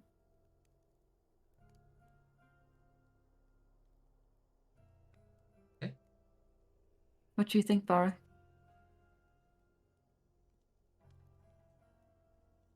I think you two should wait here. I'm going to go and have a look. And if anything happens to you, how are we to know? The others will get you back to where you're going to. I'll be fine. I'd like that. Sorry.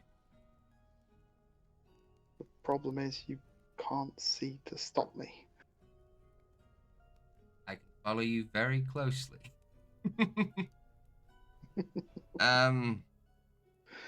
No, I wouldn't put you at risk. I've travelled enough that I should be okay. By the way, why are you so good at hiding, Leo? I think that story's for another time. Ask me again.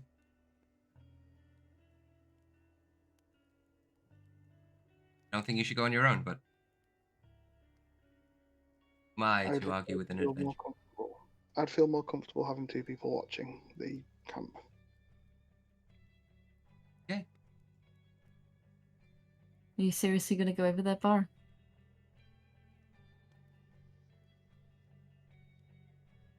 Realistically, there's two things that are likely to be following us through the wilderness here.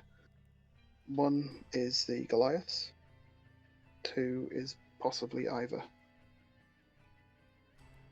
They're Ivor. the only two. Yeah. Old man Lived in But his why? house for a very long time. Yeah, but why would Ivor be out here on his own?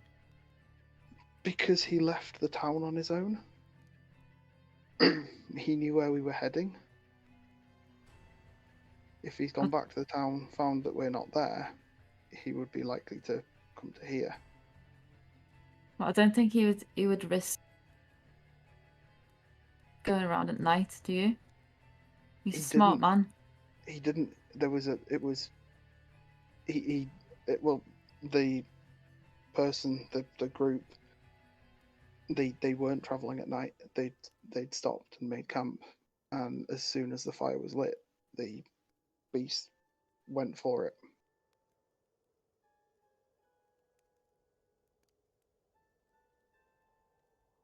I don't know. I don't know. How far can you see in the dark, Sir Bobby? 60 feet. 60 feet.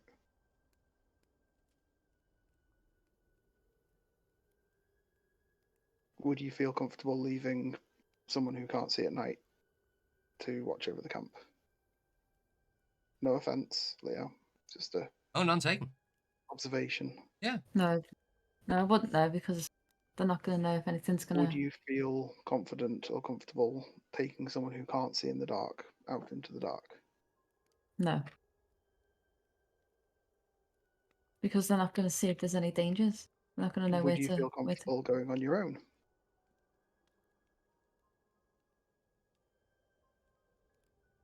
I would. I don't know.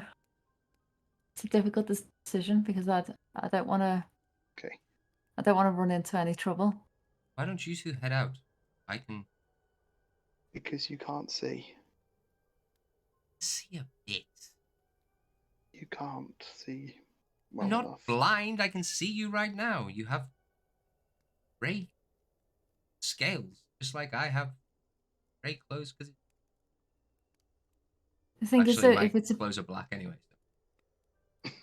if You this is a can't. big beast flying around as well, like, do you think it's a good idea to go in that direction anyway? I just don't think we've thought about the dangers enough. Warwick, have you seen any more movement since the fire went out? No, but the extra distance that I was given, I think, has worn off by now. No. For Got now. a little. It lasts an hour, right? Yeah. Yeah, this is at the beginning of your watch. You've got a little while. Okay. Not at the moment, but I can go and have a look. I'm not just going to wander off without telling you. I am, however, going to go a little bit further out so that I can see easier past these hills. My argument is, go on your own. Something bad happens. How are we going to know? I won't come back.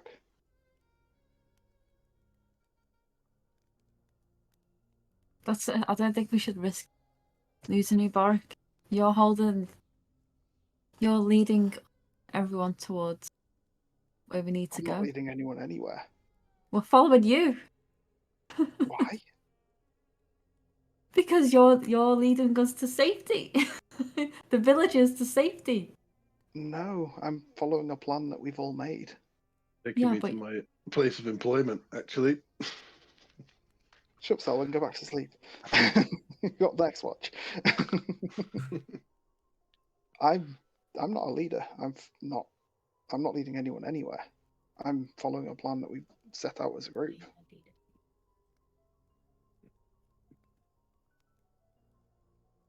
Wait here. I'm going to go and have a look. I'm not going to wander off into the darkness without telling you. I am, I however, don't going feel to comfortable. get a clear view. I don't feel comfortable leaving you by yourself. I agree. Stay here. 4 hours later, they're still arguing. I'm going to go so that I can see basically back to the point where I was previously, so I can see out to where I can tell. You're pretty much there anyway. To go and investigate, you'd have to go closer. Okay. Barak, I think I ever come with you or Leo should go with you. I don't think. I'm literally walking about 10 foot so that I'm round this hill that's blocking us from everything else, No. You can see where it was. You're on the verge of this hill. Like you can see down into wherever it was. You know what I mean? Okay. Like to actually go and investigate the area, you'd have to go. Oh yeah, no, I'm not wanting to investigate. I just want to see if I Hmm. can see a big stompy beastie wandering around anywhere. Oh, God, Nope. no. Do you not think it'd just be better to wait till morning?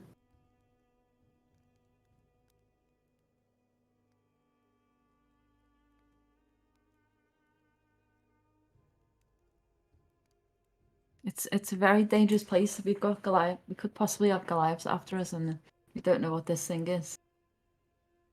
We don't know So what. the only groups that I could think of that would have any reason to be out here is Ivor or Goliaths.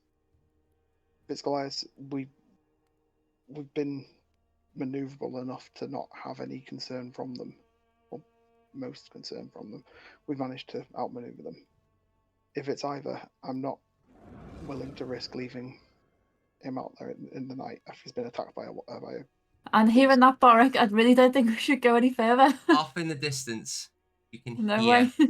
a large roar, and you can see this beast that was on the floor onto its. hit the deck.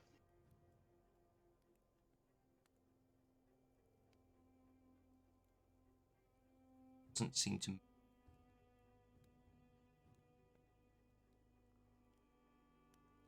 There is movement, but it's not open its wings. It's flying off. Currently stationary. And obviously, I can't see this because it's too far from me, isn't it? Mm-hmm. So is it where the fire was then? It's in that vicinity. Yes. No. Okay. Boric, I don't know if you just heard that, but it roared again. I really don't think we should go any further towards it. I've literally not moved any closer to it in the last Yeah, I was 10 saying minutes. just we definitely do not move forward. Okay.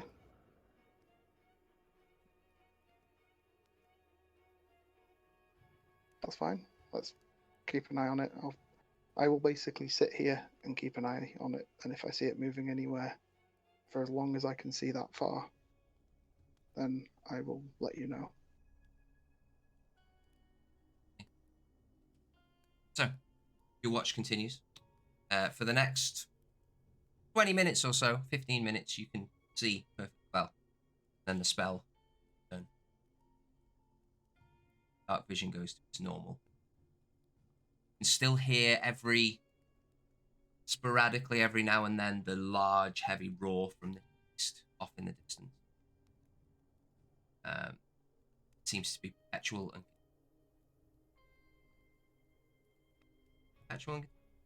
right word? Yeah, I think so. Yeah.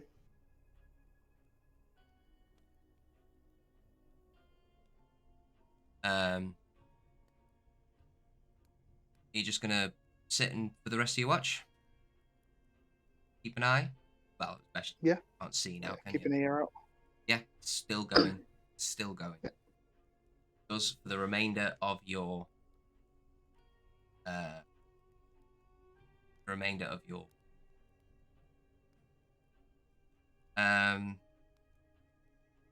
so your watch comes to an end. Right.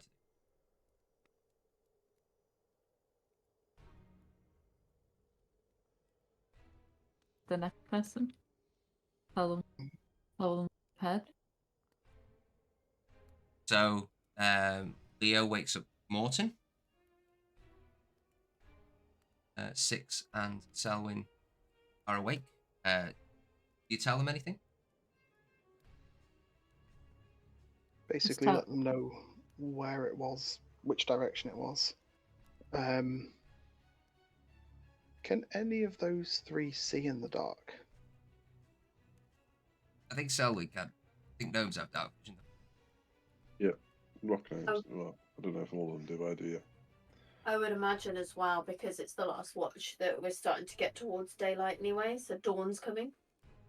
That's Oh. generally what happens on the last watch. A little bit. So it's starting to get a bit brighter. Although it is quite dark, because you can see that the clouds are coming in and a storm, like not storm clouds, but there's rain clouds.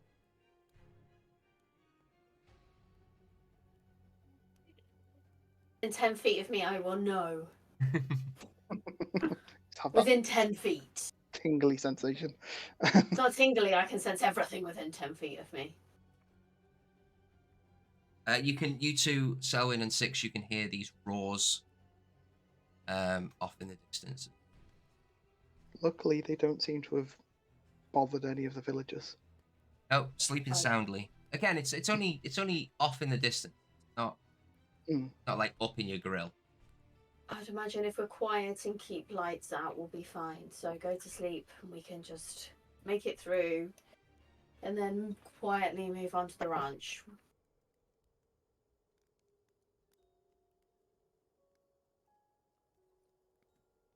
So what would you guys? So you, Zababi and Boric, you head off to your slumber. So does Leo. Morton sits there, staring at Six. Six is staring at Morton. Just kind of looking, side eyeing, Ditto. checking, not checking you out, but trying Yeah, I get what you mean. to. She's doing the same back.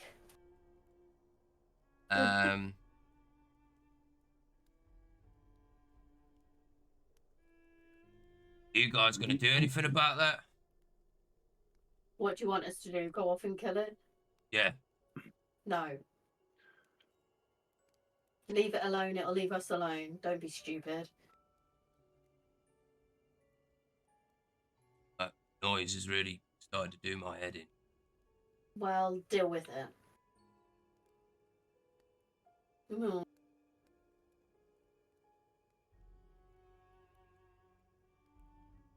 Well, you're in a good mood. You always like this. Just woken up. Hmm?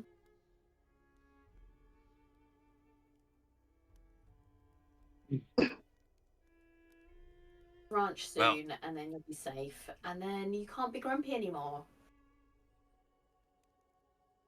Unlike you, I can't stand around. Watch a potential hazard. So you're Enter going our to go camp. off there and sort it off on your own. I'm gonna have a look. Well, that's stupid, but feel free to go and get yourself eaten. One less mouth for us to feed. It's fine. Morton starts to walk off. It's fine, you can be stupid. Selwyn, do you mind just keeping an eye on him? We have to. No, not really. It's up to you. I don't really care. A new nickname for him. What, Morton bait? the moron. Oh, I was thinking bait, lunch, dinner, breakfast, What's he, food. what does he think he's gonna do? Oh, whatever. Yeah, sure. So, gonna roll a Oh, yeah. stealth check for Morton. It's his personality. He's like the biggie big That's bollocks, isn't he? fine. You know what I He mean?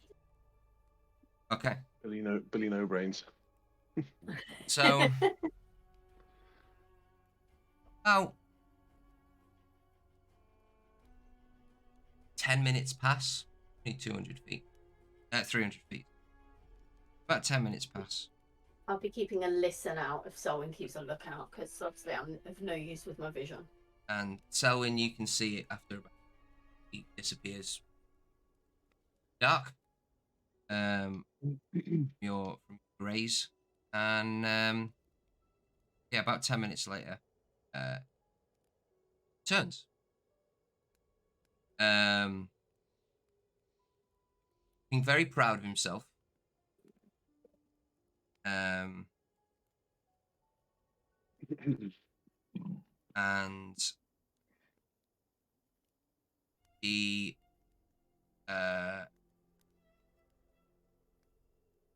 And he walks past. He says, "Well,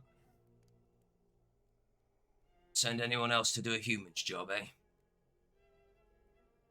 Or did you kill it, did you? No, as you can still hear, the roar still going. Then what was Large the point? beast. Because I wanted to see what had happened. Protect the group. Protect Scout the group by out. finding out what's happened. Okay. That could have been anything down there. We hid here like goblins. Safety. Yes. Safety and no knowledge.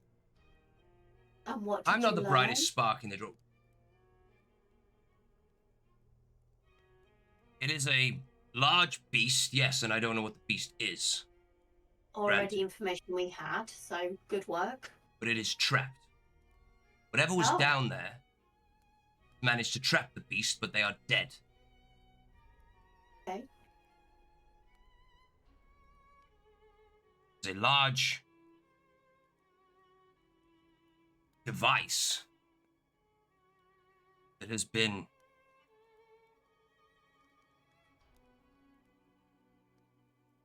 wooden trap.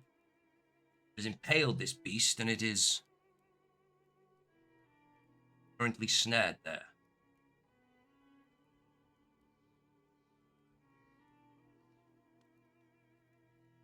Fortunately, the remnants around it quite gruesome.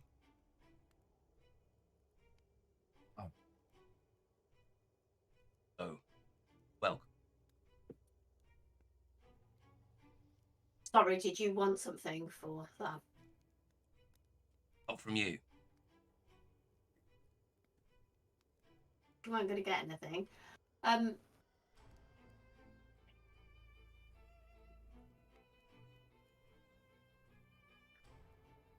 You just Oh, and a trap sounds like your kind of thing. Did you want to go and look in daylight? No, it's too risky. Okay. beast is still roaring. As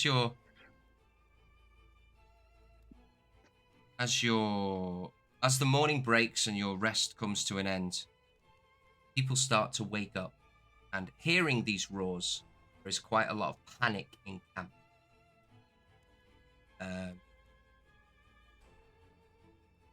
People look frightened. They're all huddling together, and there's quite a bit of chaos in camp. This will say, don't worry, your hero of Morton has found out the creature's trapped, so he's of no danger to you. Morton stands there and goes, what the robot says is right. Large beast, but it is trapped. Don't panic. What I understand it. May I point out that I went there on my own, as these so-called adventurers of yours not have the nerve or the care for their people, put their own lives at risk. Or I did. He just stares at you, Six, and not in a way, but just like he will put himself in. At which point, Six goes, I think, Morton, you'll find we have evidence we'll quite happily put ourselves in danger. Not necessarily in the dark. We'll protect the people, but from near them in the dark. No point putting ourselves in danger by going off alone, which is reckless, to say the least. But that's fine. You were okay, you survived, but other things could have happened. So we have proven ourselves already. There's no need for us to make an attempt to do anything reckless like you have. Proving yourself. This isn't I just about walk away. proving yourself. In egotistical, bro.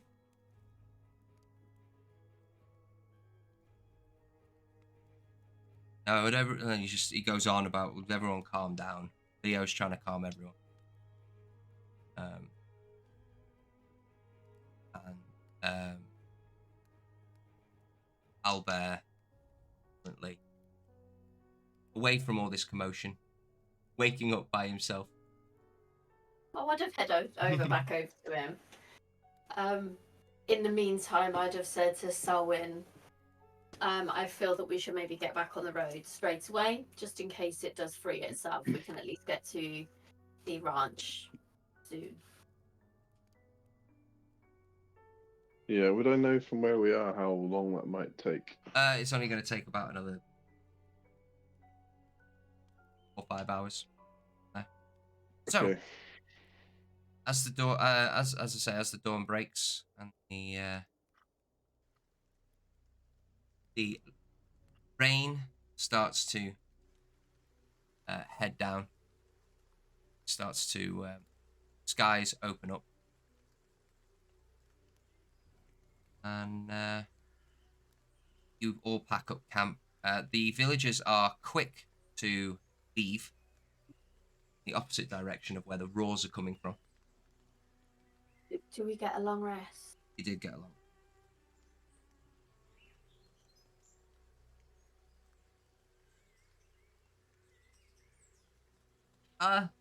Six.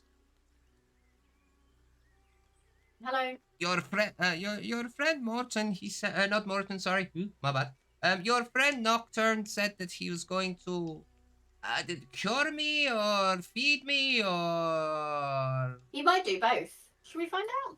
Yeah, that would be great. Knock. Knock. Who's there?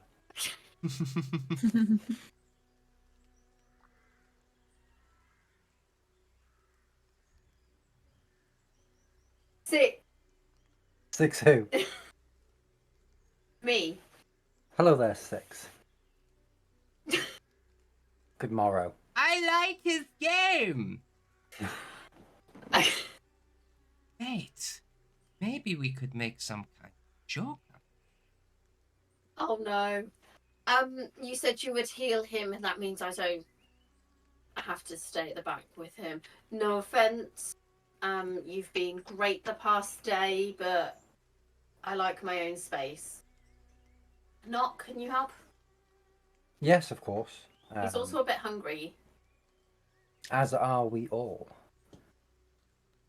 I shall cast lesser thingamajiggy. That's a restoration. No, lesser thingamajiggy. Yeah, okay. That'll work.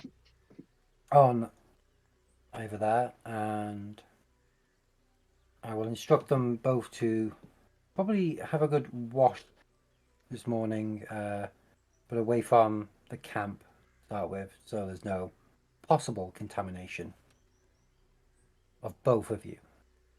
Water and this don't go well together. I'm sure you have ways of cleaning yourself without using water. Knock, Otherwise, knock. the entire camp would smell you. Here it starts. Knock. Yes. Knock, knock. That's my name. No, you. Knock, knock. Who's there? Who? Who? What are you? Some kind of Albert? I did good. I did good. Thank you very much for the lesson restoration. I feel much better. Clearly. Yes. And Six Six. just walks away. No, Six. Wait. Thank you very much for looking after me. I Oh, am very grateful. Thank you. I feel there's something I should say at this point, but I'm not familiar with the customs. Would you like to hear another joke? What's a joke? Knock, knock. That's that guy. No. I get this now. It's good. Knock, knock. Do I say? was there? Who's there? Bitches. Vitches? Bitches. Vitches. And you'll go, bitches who? Oh, Vitches who? Bitch is the best way to get out of here. Okay, I'm going now. I'm good at these jokes. Six has walked away. You may want to have a bit more practice at that before you involve other people. Oh, But you seem to enjoy that anyway. what? And I'm gonna head off. Okay, thank you. And he trots back off. Everybody, I'm back. Did you miss me? I bet you miss me a little. By the way. And then you all start, and you just hear him start going around everyone going, knock, knock. And they're like, huh? You just don't get it at all. Can I just ask, what is his charisma modifier? Because I feel that he's really irritating. In a lovable kind of way, or just a nope? I He's said, got I'm charisma just going to 20. leave. I wanna. I'm intrigued.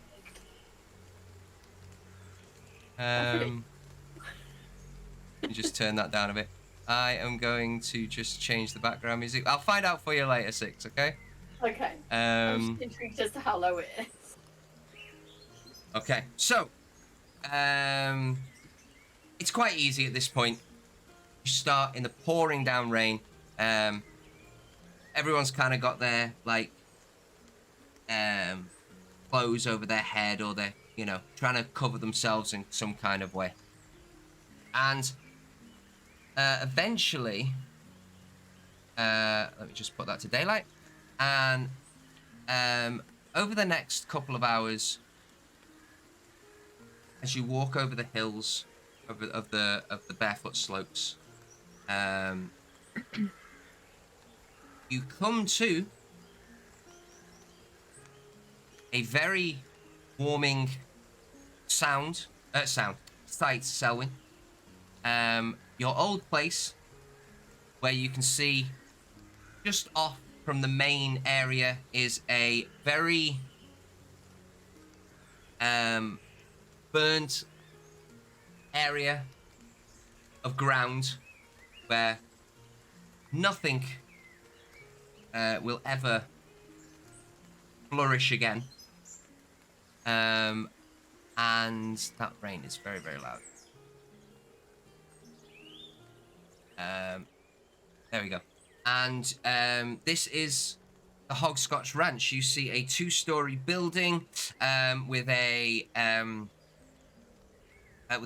very, very, very small farm area at the back. There is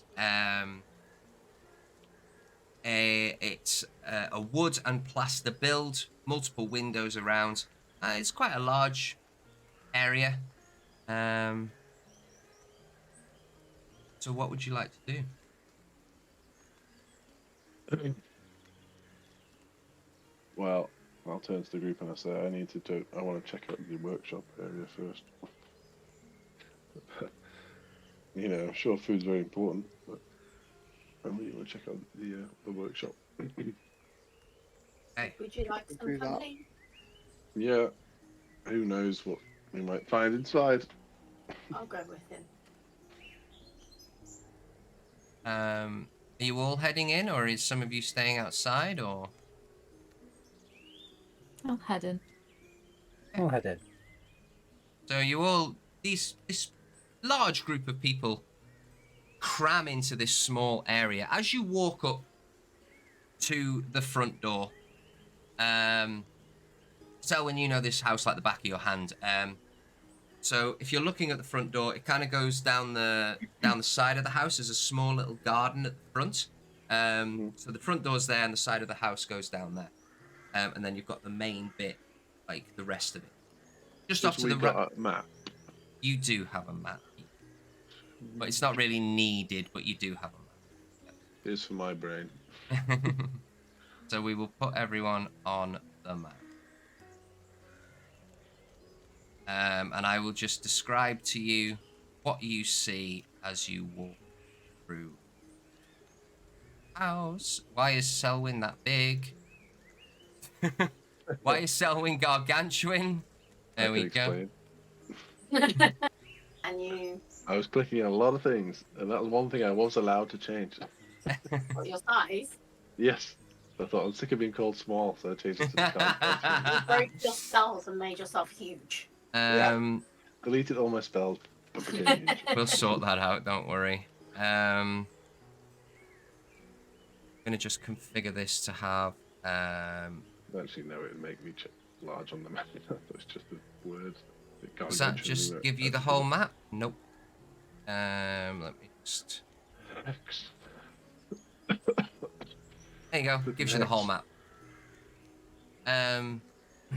So on the map it's split into 3 different. You've got the bit where you are now, which is the top, which is the ground floor, then you've got the top floor, and then you've got the cellar off to the left.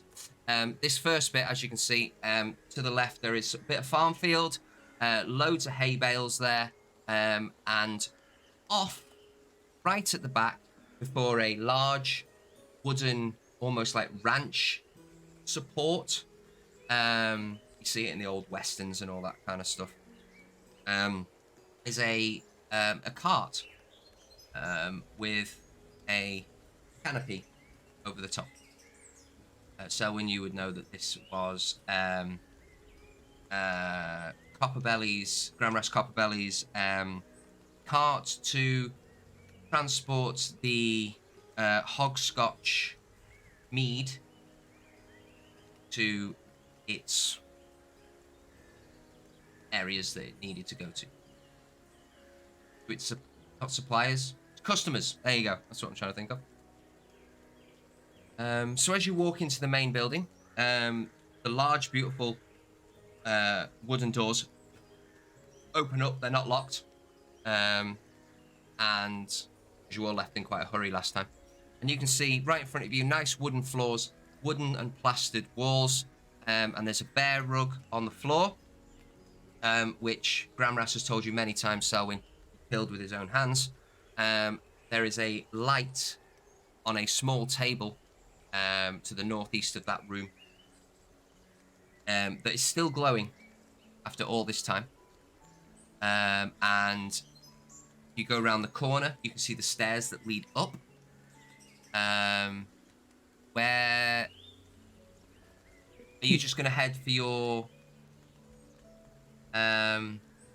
You just going to head for your area that you were temporarily put up after you burned down the shed. Yeah. Okay. So, well, you've seen all this before, so I'm not going to describe it to you. Although you will find out later on through everyone else. You make your way through the waiting area, through the living room, into the kitchen, and then into the pantry where there is a cellar door that you open up. There's a small little ladder staircase that heads down, and you are in to. Hang on, I'm just going to move your token so you know where you are. Into. I can't see this map, by the way. Can you not? Can anyone else see this map? Oh, is it not active? Sorry. There you go. Who was heading? I can't see my token. Who was heading with Selwyn? There you go. So Six and Selwyn are currently in the cellar.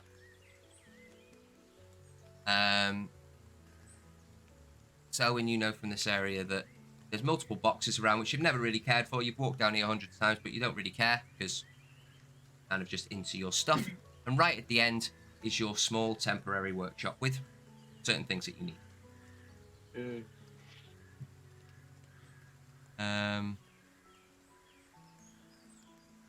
Babby, Boric, and Nocturne, is there anything you are doing while you are here? I'd like just to go in, check, see how much food, see if there's going to be enough food for everyone to go around, so they can all. Okay, so where are you? What type So of room are you going to head into? For that? To the kitchen area. Okay. Where Yeah, kitchen area is over there. As you walk through, it's kind of a little bit of a labyrinth. You first walk into a waiting room that has it's beautiful dark wooden floors, kind of a different colours. A large stone bench occupies the left wall with two not the left wall, the east wall with two shields on there, which have on them the a symbol that you've seen before in the fort in Fort Moldar, although the one in Fort Moldar was broken. Although you can patch it all together. Again, you also have 4 banners in each corner of the room that have the same logo on. Not logo, but yeah, logo, I guess.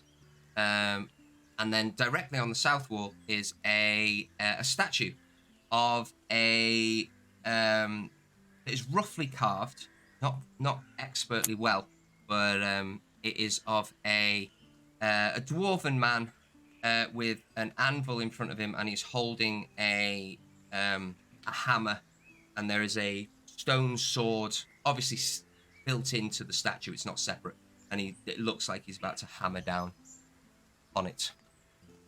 And I'll describe another room for another person as we're going through. So you head to the kitchen. You're trying to find rations in the kitchen, yeah? Yeah, just see if there's enough to go around, or for then when we move out, so everyone's got some food. Okay.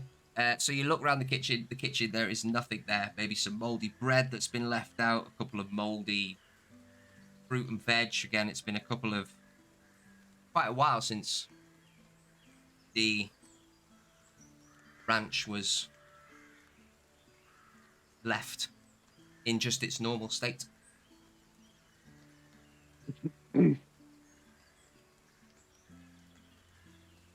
Would there be any any knives or anything like that people could maybe carry with them on our next journey to as protection? Kitchen knives and butcher knives, yeah. You're just looking for food, so that's fine. Boric, what are you doing?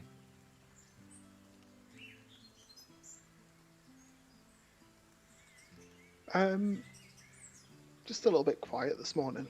I mean, after what Zababi said last night, Warwick's just a little bit kind of taken aback by it. So I'm gonna be having a look around, seeing if there's any kind of storage places that we haven't spotted. That,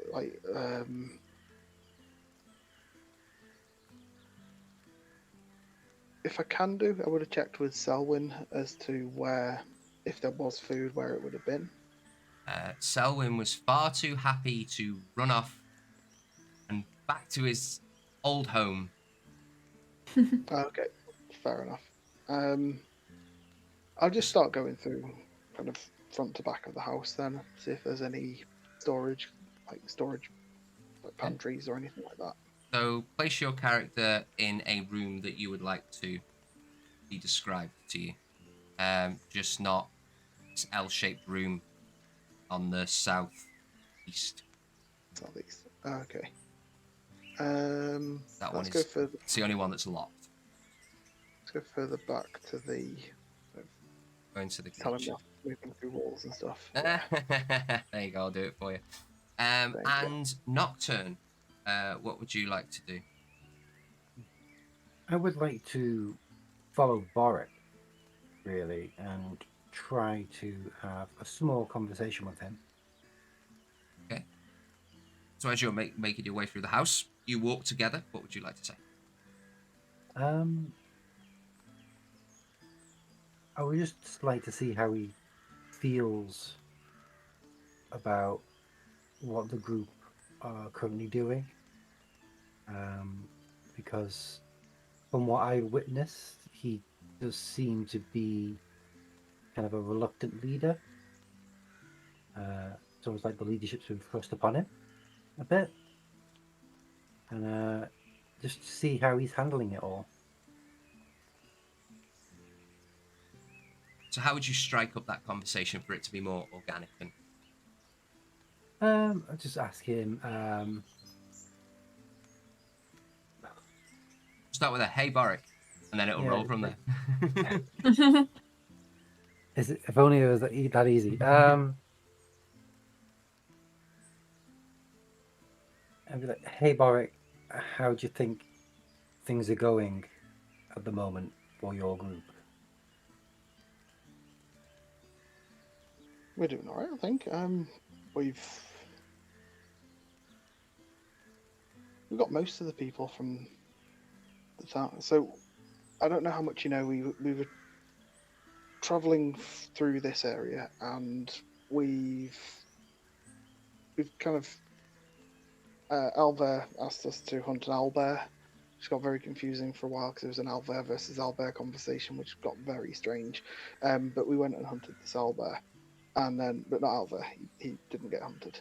And we've come back, and that gave us the ability to go into the town, which is the one that got attacked by the Goliaths. But because we're not humans, they've always been a little bit monstrous races, they call it, other races, and so but because we helped them, they kind of gave us permission to kind of go into the towns and stuff like that. So then the Goliaths attacked, and we kind of had the town get attacked, and we kind of come to here to talk to Gramraz to help him clear out there's a dwarven camp, a dwarven fortress up in the hills, which we're going to next, and we helped him clear that, which meant that he could house these people, and we've gone back and got them. But when we've got them, we haven't got all of them, so we're probably going to have to go back at some point to get them too.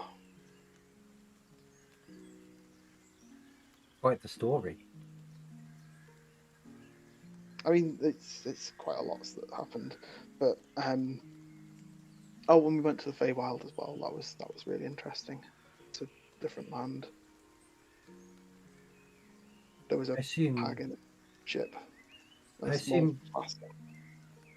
Yeah, sorry. I assume you didn't have the villagers with you then. No, there's only this bit from the town to here that we've had the villagers. You see.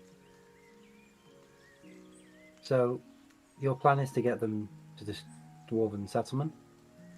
The fortress in the hills, because that's safe for them, because they couldn't go to the other villages because it was too packed. There's a lot going on here, apparently. So there's a town which is a bit of a lawless place, which has taken on a load of people already from another town which got attacked by these small fey creatures from a mine. And then we wanted to take them there, but we couldn't do. So we've taken them to the fortress instead. And you're sure that lots of food. You're sure about that? Sure about what? That there's food there for them. There's a lot of people. We made Gramraz aware that there was lots of people coming, and he said that he would be able to. He should be able to make sure there's food there for them. That was the information we left him with, and that was about a week ago now.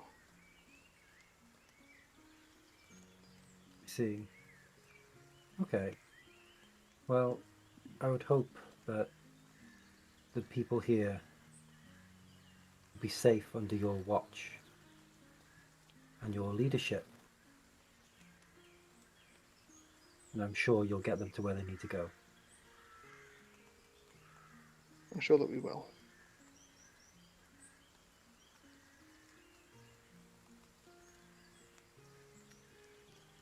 Yeah, that's all for now. Okay, so you made your way through the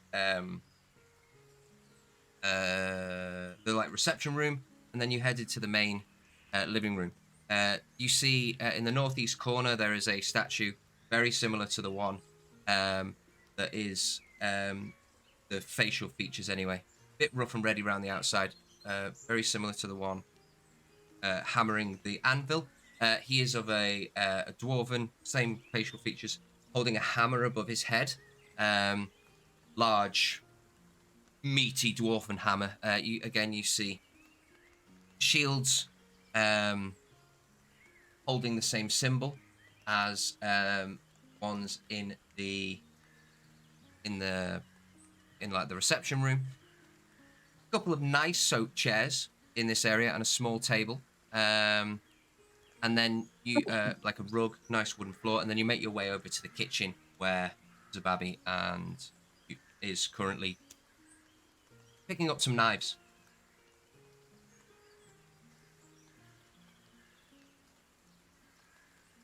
Okay there. What was that? I said, are you okay there? Yeah, just having a little look around. The villagers might need these. Do you think? I Protect mean, it's probably themselves. better than sticks. Yeah, that's what I was thinking. Next part of the journey, they might be able to defend themselves a little bit better if they got something a bit sharper. Good thinking.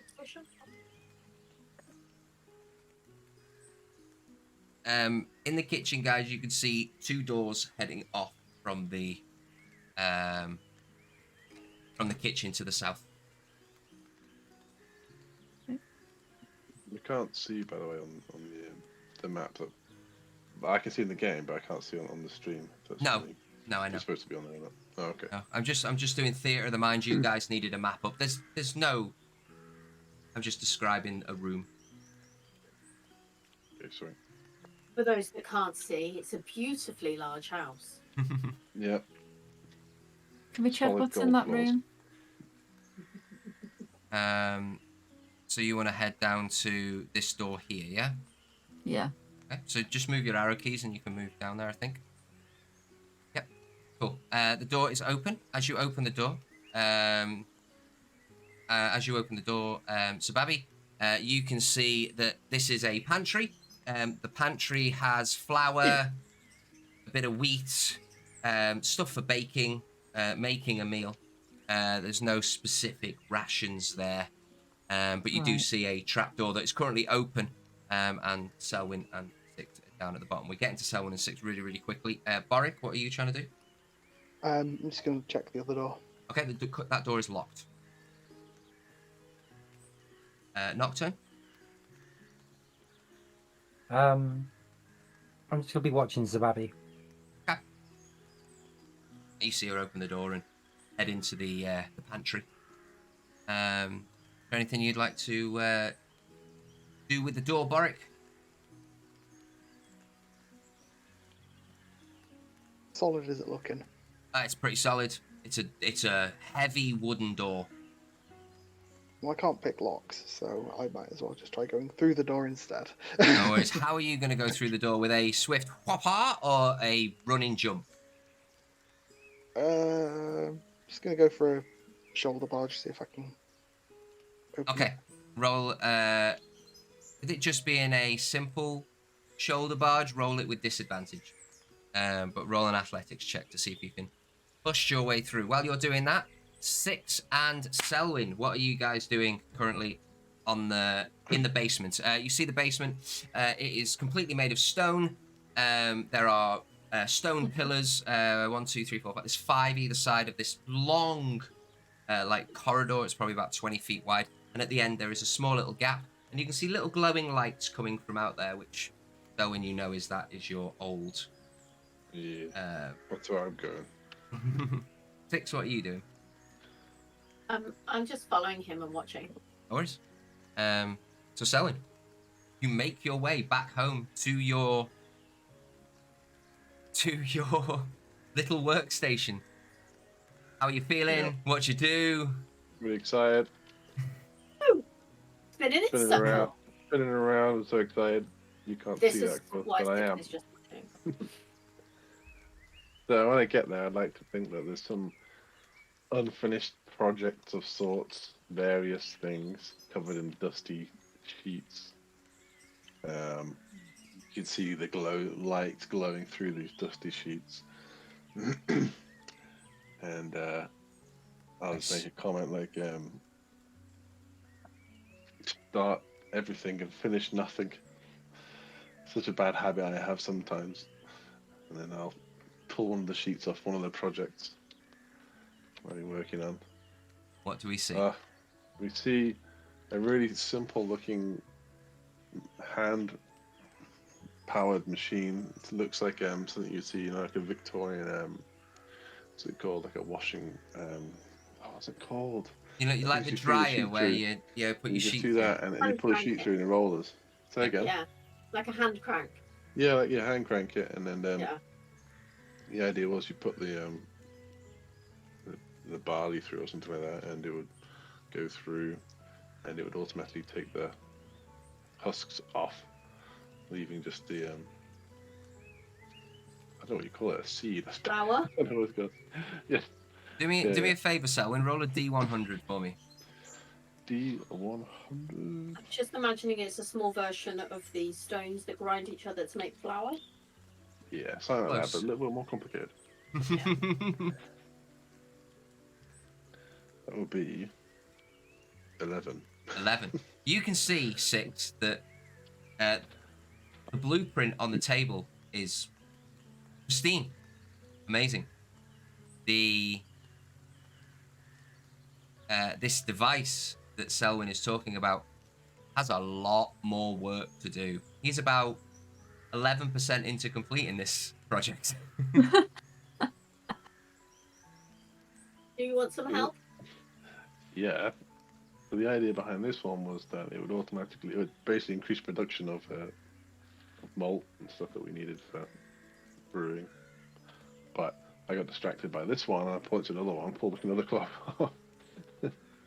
And you just see a really primitive-looking rotating blade of sorts, and it doesn't really look like it does much, but it balances on the tip of a triangle. It just rotates perfectly balanced. It spins just under seemingly no power. There's like nothing powering, but yet it's somehow powered. Like, this one's really special. It's a pencil sharpener. And as I lift it up, the blade falls off, and it's like, yeah, it's still work in progress. There's a whole, yeah, and it's just sort of carefully try and balance the propeller back on, and it kind of like just slides off, falls. And then I got another one, and I whip off another. I will pull out my tinkering tools. And then we'll go over. And I will look at the plans, and I will look at the item, and I'll start having a little tinker and helping. How'd you feel about that, Selwyn? Someone touching your project. Yeah. Oh. Which one are you going to? The first one. The 11%. Because I know about brewing. I understand the process. I've got tinkering tools, and you said yeah, sure when I offered you my help. So Six is literal, so she went to help. Yeah. A little bit uncomfortable with that, but I'll allow it. She won't pick up on that because you said yeah, sure, help. Yeah, I did. So I kind of stuck there. Yeah. So, That's what you've heard. you look at the plans. Six, roll a tinkering check, please. So that would be... And proficiency. No, this would be intelligence. Intelligence and proficiency. Efficiency. Yeah, and you have tinkering tools. Wow, that Maltesers are melted. A fantastic. I'm not sure that was what words came out of your mouth. I said, there. wow, the I heard Maltesers are melted. Ugh. Okay. Go on, Six. Fantastic 9. 9. Okay.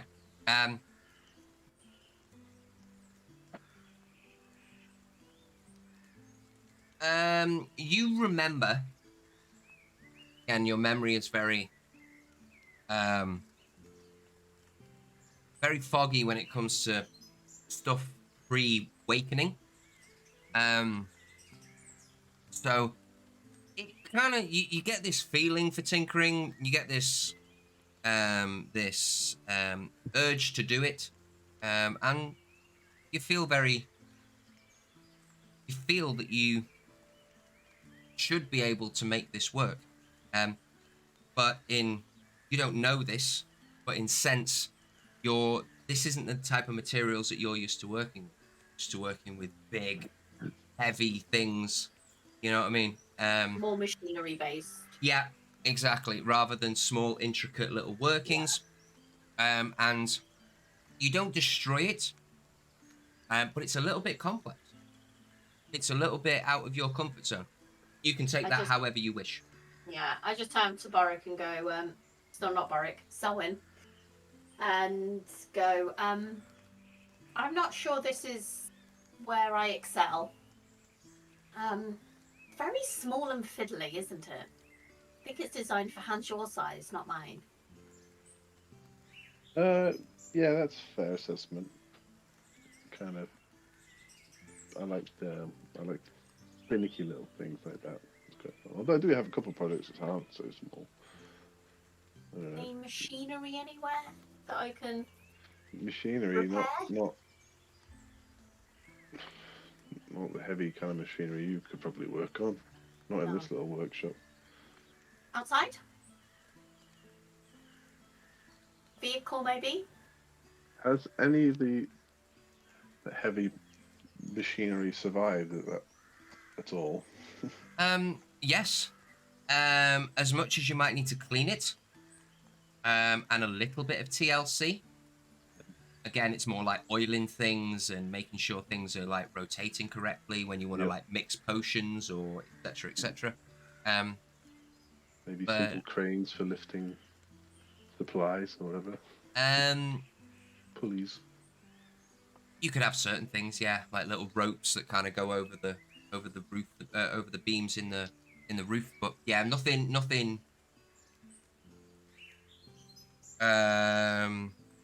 Nothing looks broken or unusable. Might just need a bit of a clean and oil. Found American retro muscle carts. There's certainly a cart outside. There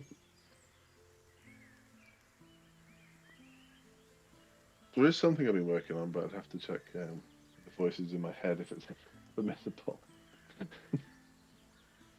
Well, if you want me to hold anything, I have 2 hands. Okay, can you hold this, and I'll just like hold the triangle bit of the pencil sharpener. Hold it. Yeah, and then take this and give it the blade, and then try and get them to balance again. It took me a long time last time. Roll either an intelligence check to use knowledge of bias and force and etc., or use a dexterity to basically luck it out and go very, very slightly. It works. I went intelligence because I might. at least have a modifier for that. Much better. I rolled a 6. And it's +1. So I rolled even worse. So you rolled a 7. Yes. Okay. Spend a couple of tries before you either give up or get frustrated. That's up to you. Trying to put it on, and every time it hits the floor, pick it up. Ding, ding, ding, ding. Hits the floor. Ding, ding, ding. I put it down and say, this is stupid, and walk away.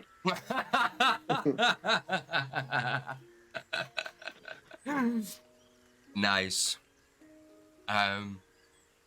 While seeing as I've walked away, I'm just gonna have a nosy round in the cellar, see what's in boxes. And stuff No like worries. that. No, just a real casual sort of like, oh, what's this? Okay, so you open up the first box. Actually, do you have a crowbar? Just Oh, asking. hang on. Probably. Or you could use your metal claws to dig in and rip open. I've got one if you want to borrow it. No, but I have my dwarven gauntlets, so you know I'm strong. You're going old-fashioned way, right? Well, I've got 2 hand axes, so I could use a hand axe as a crowbar. You're gonna stick it in. Well, you can just lever with it, can't you? Yeah. Okay. So roll an athletics check for me, please. Okay. Let's see if I can roll higher than a 6.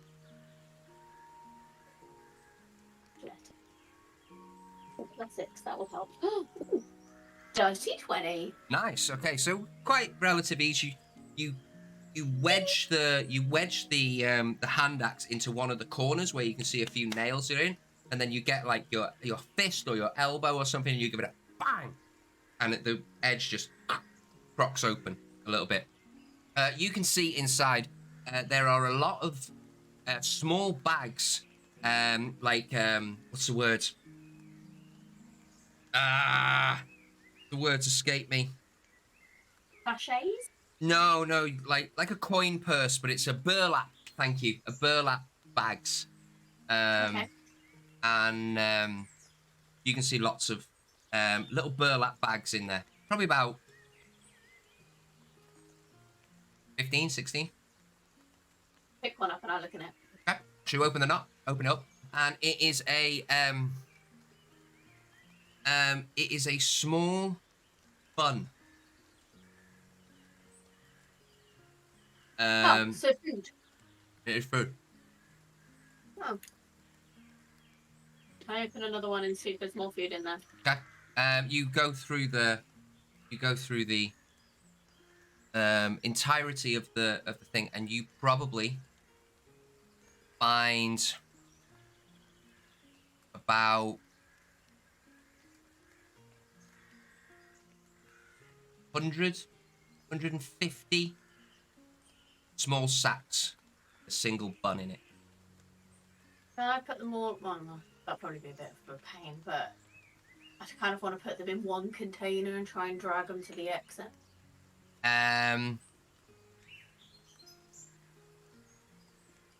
Yeah. Okay.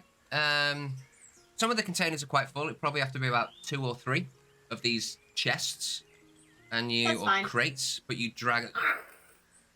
So when you just hear as you're there in your element, excited that you are back into your little alchemy workshop, you just hear from behind like this almighty scrape of wood against stone, and she's just dragging this big box down a long cellar. But I know that there's food supplies down here. You wouldn't. You've never really cared. You just know that the food arrived. Again, you've always been very into your work, yeah, and you've gone down here dozens of times, but the boxes never interested you because they're just boxes. They're not your stuff. They're just you just walk past. I'm happy in my own little workshop, but you don't know. Okay. In that case, I'm not interested then. As I'm dragging them around, I'll be like, if anyone can hear me, I found food, come help. It's down here. Zababi and Nox, you can hear, or Nocturne, you can hear this large, heavy scraping from below, and Six mentioned that. Pop my head down. See what's going on. Hello. You can see Six just dragging a huge box. It is quite heavy. Found food. And then, where's all the other villagers, by the way? This point? They're in the house. Just wandering Yeah. around everywhere. Yeah. Okay. I'll They're just, kind of they're drying themselves off. They're kind of just happy to be out of the rain. Okay. So are we gonna like ration this food? Because everyone might go crazy. Just 10. If you get the lady, the religious-y one, I'm sure she can help. Okay. Then I'll go try and find what's her name? Loriana? Is it? Lori? Yeah, I think it's that. Do I you always want to forget. help me get this out? Gladly. Where did you find all this? Just here in boxes. So I start throwing them up to him. They're very heavy. You're gonna need some kind of... Normally... No, the individual Oh, packets. the whole nigh on 150 individual packets just getting lobbed up. Oh, no one's come down to help, so I'm just going to start throwing them up individually. You guys are going to stand there, get covered in buns. Raining buns? Raining buns. How do you feel when this is happening? Like, are you just like in awe of the randomness or what? Yeah, this is rather strange. I would like to check at least one of these buns to see if they're safe. All Do right. they look edible? You look at these rations. This is you have your elven bread.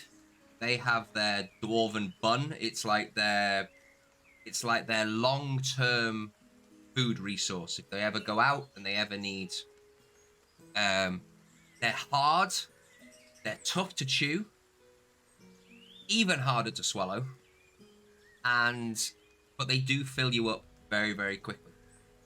As I call them, excuse my French, I call them shit stoppers. But no, seriously, if you've ever had an army ration pack, and they're like this little biscuit, and you eat it, and you can't shit for like 3 days, but God Christ, when you do, yeah, it's there. So basically, that's what they are. They bung you up, and then afterwards, it's not fun. But they're in a bun form rather than a biscuit form. If any of you, Lovely. yeah. Well, they're safe to eat then. And they last a very long time. Very, very long time. It's almost as if Gramras has been preparing for, either adventuring or something happening, or they last so long that you can just keep them down there. Okay. Is the priestess going to be near now? So Sababi, you go off and you get the priestess. Yes, she comes back over. How can I help you, Doctor? We appear to have found some supplies. These buns It's are just raining down Chup. on her. Yeah.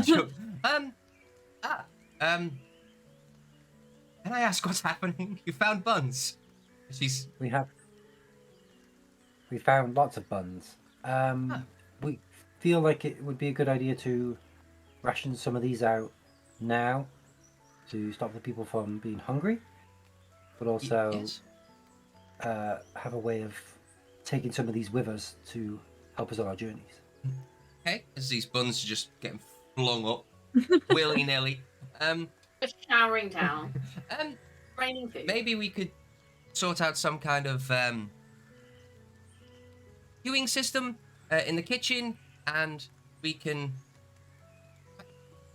Just 1 second, Six, please. Could get knocked out by sorry. one.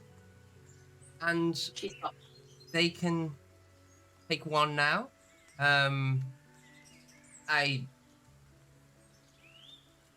She opens one up. She goes, yes, these will certainly fill up the village people? The town. Aw. One comes in dressed as a cowboy, Absolutely. the next one as an Indian. Cop. Yeah. Yeah. And Good touches. they and she the townspeople, and is there any more down there, Six? Yes, lots. I'm not even halfway. Are we going to be able to carry them all? There was a cart outside How do we move the cart? with people. Oh, you need a whip for that? Unless they stop. Oh, okay. She means no. Okay, good. I don't think whipping people is a good idea, Six. Well, it depends if they obey or not. Okay. If they want food, they'll move.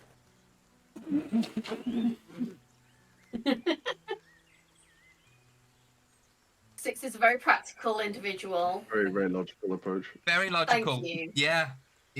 I've actually Six got will a be mini. one of those beings. I've actually got a mini sweat on right now. Okay. Maybe not with the.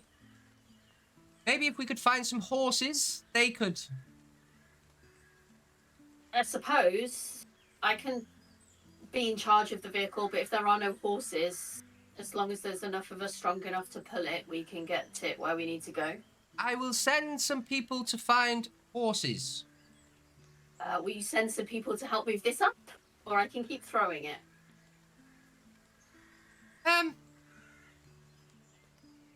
I will come down now and help. How strong are you? I can certainly throw a bun, or, as they're more commonly known, a dwarven biscuit. So I can keep throwing them now, or because you They're asked not- me to stop? Trust me, they're not going to break. I keep throwing them then. Wait till I get down, please. I stop again. She comes down and she starts. She sees down into the cellar, which is very dark, but she can.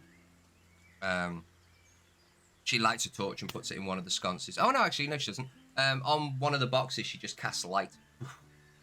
Light opens up. Well, are you ready up there, Nocturne? Yes, as I trip over multiple buns. Try and put them in the kitchen. So you pick up a load, and Six and Priestess Lariana start just lobbing them up. She says to you at the end, Six, she says, maybe we should try and get one of these boxes up after so we can repackage them and cart them safely. Yep. Good. Oric, what are you doing as you see Nocturne with an armful of small burlap sacks running out? Oh, yeah, what did you roll for your thing? With disadvantage, my lowest roll I got a 19. Oh, wow. My highest roll I got a 24, which was very sad that I didn't get to use that one. 19, though. Not bad.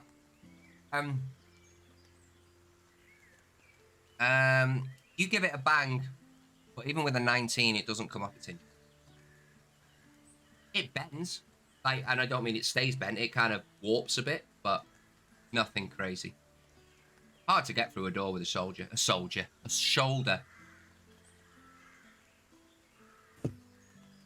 Especially a big dwarven door like this. I'll walk out to Borrow. Ask him if he would like a hand with the door. Is there a lock on the door? There is. Would you like Not me to very try? good at opening locks. Would you like me to try, Borrow? Yeah, you don't have to ask permission. Do you think Selwyn would be annoyed though? No, don't think so. It's Are a we lock on sure? the door. Okay. I'll try and open the door then. Dexterity, double your proficiency bonus, and add a d20. Oh, we're not rolling through that thing, are we? No, we're not. No. Real life dice. So I rolled an 18. What did you say I needed to do? 18, double your proficiency, add that to it. Yep. And then what else? And then add your dexterity modifier to it.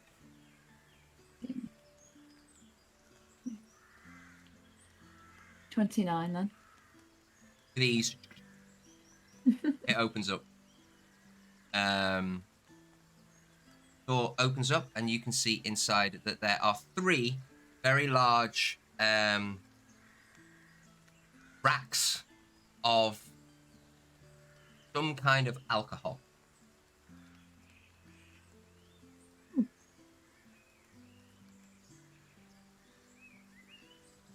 Take those with us to the keep.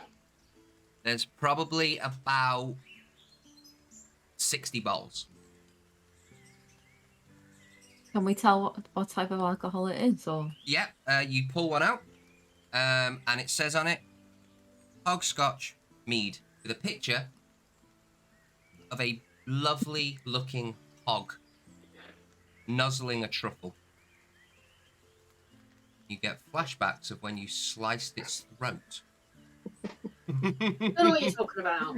Alive and well somewhere in the woods. I have no idea what you mean by that. Yeah, don't know what was going on there. What dead hog? Selwyn's not around, is he? I'm only saying you get I'm in the flashbacks. workshop. I'll just get a little bit of a sweat on. No worries. So, Food gets brought up, the crates get brought up, they all get packaged, the people get fed in a nice orderly line. A couple of people have gone off to try and find some horses.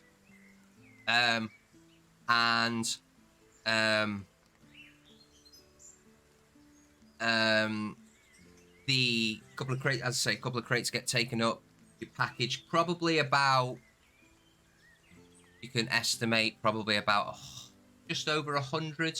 Again, how many times have we tried to count to 100 and we lose count every now and then? It's like, oh, it's somewhere around about 110, somewhere. They're very heavy, though. You will certainly not be able to carry this on your own, especially with the alcohol as well, about 60 bottles. Are you presenting them to the people as well? No, probably not. No. So you keep them in the racks for now. Again, there's more boxes downstairs if you wish to box them up later and see what you want to do. Is there anywhere else in the house that anyone would like to go before we call it a night? I think the only place we haven't gone to so far is that other L-shaped room and the upstairs. Selwyn, are you going to leave your workshop at any point, or are you happy tinkering? Absolutely not. Absolutely not. Selwyn has missed this. He is back home. He is, well, your home. You own the rights to this property. Everything that is within it is yours. You can do what you want. My food, my house, my rules. Can Six check out the cart? Yes. So you go back outside in the rain. Don't really bother you, but it's the rain.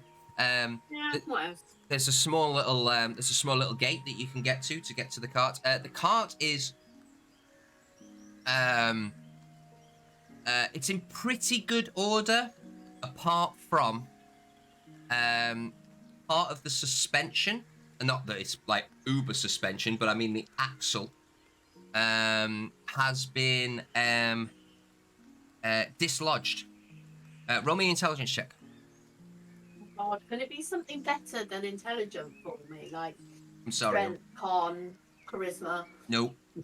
Because you need to figure this out, what's gone wrong first. But she's rubbish at these things.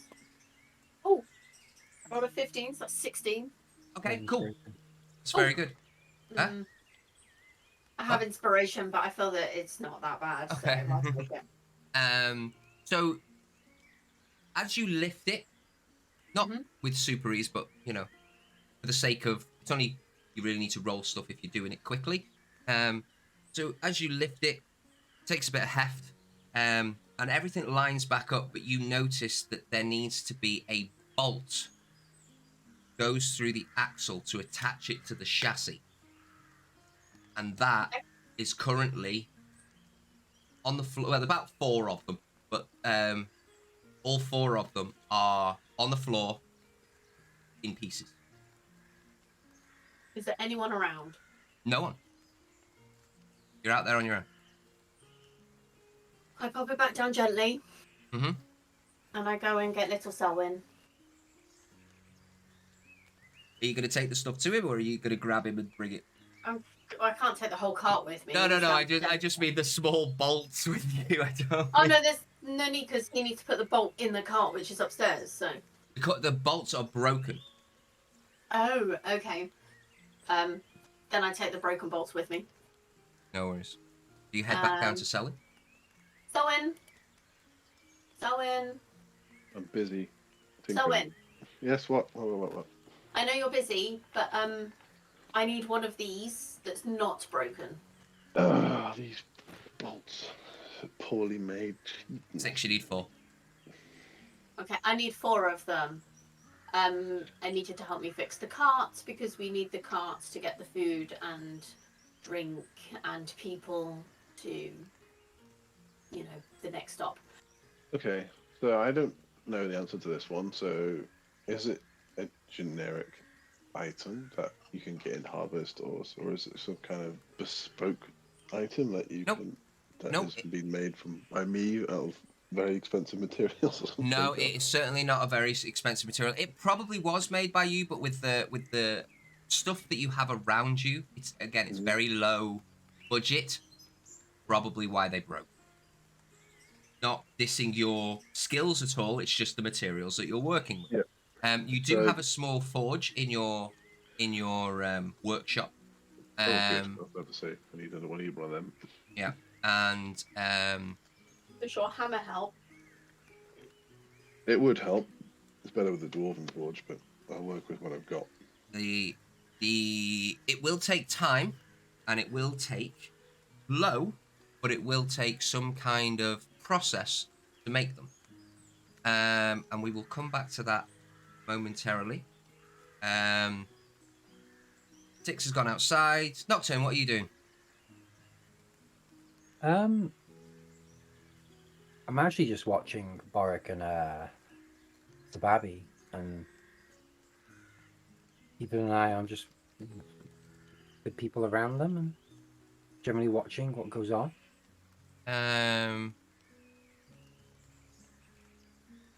You can see in the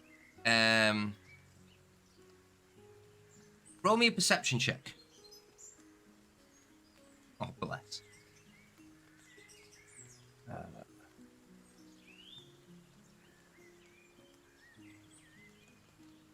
I'll be 18. 18, yeah. You can quite easily see that there is a little girl.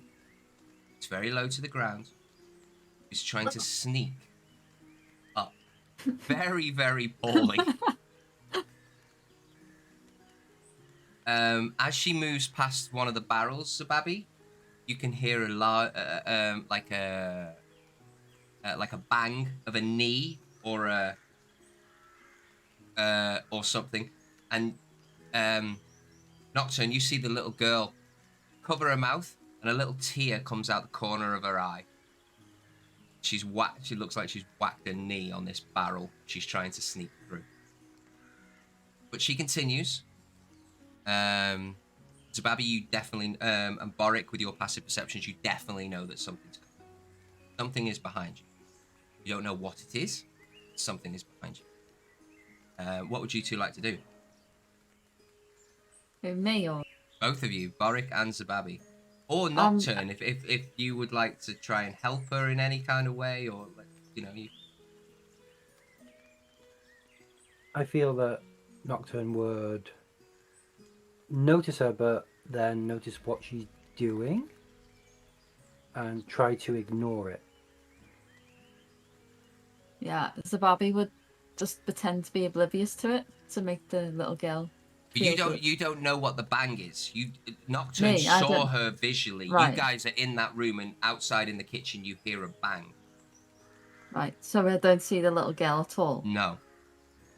Right. Well, in that case, I probably would turn around just to check, see what the noise was. Okay. Boric, what are you doing? Same. If I hear a noise behind us, I'll see what it is. I'm not going to be like offensive with it or anything because we're in a building full of people who are moving around making noises and stuff. Mm-hmm. Yeah. So Yeah, there's no other noise that has changed or anything like that. And behind the door frame, like you're looking north to the right side of the door frame, you can see this little head pop out with these two little bunches.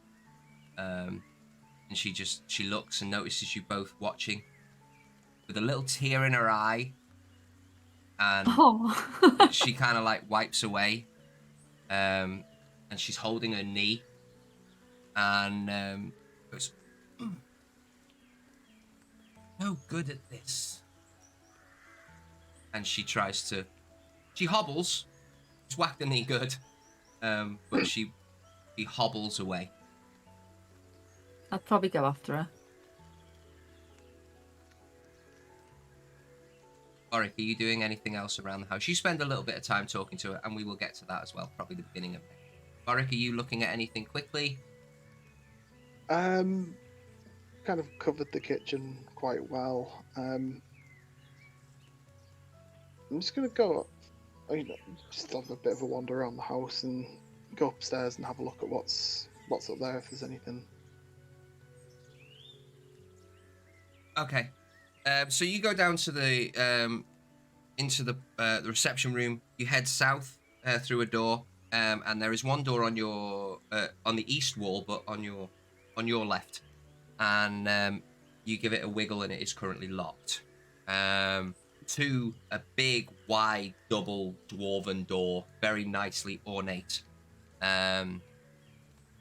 You head upstairs, and you have a quick flick through. There is 3 normal bedrooms. One of them has a small table with a few. So if you go up the stairs directly south of you, the first room that you come to, yes, that's the one. There is a small table with a few like knickknacks and like an abacus and little bits and bobs. Any dice out of interest? Selwyn, would you have had dice in your room? I don't.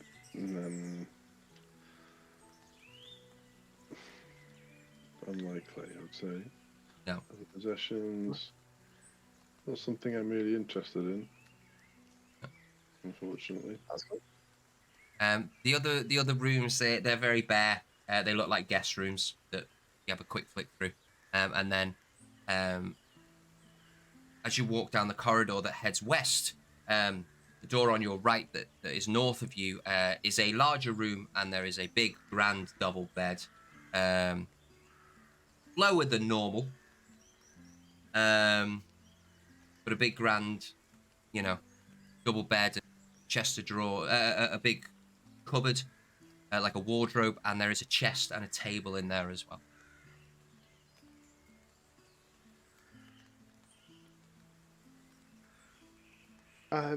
Just out of interest, go to the chest and see if it opens.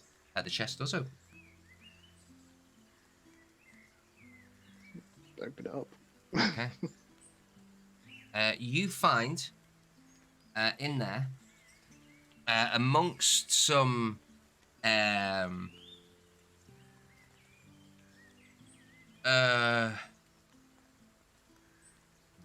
what am I trying to think of? Amongst some like papers of like what's the word? Business transactions, etc., etc., etc.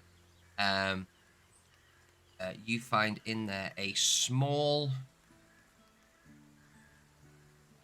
onyx figurine that is shaped like a wolf.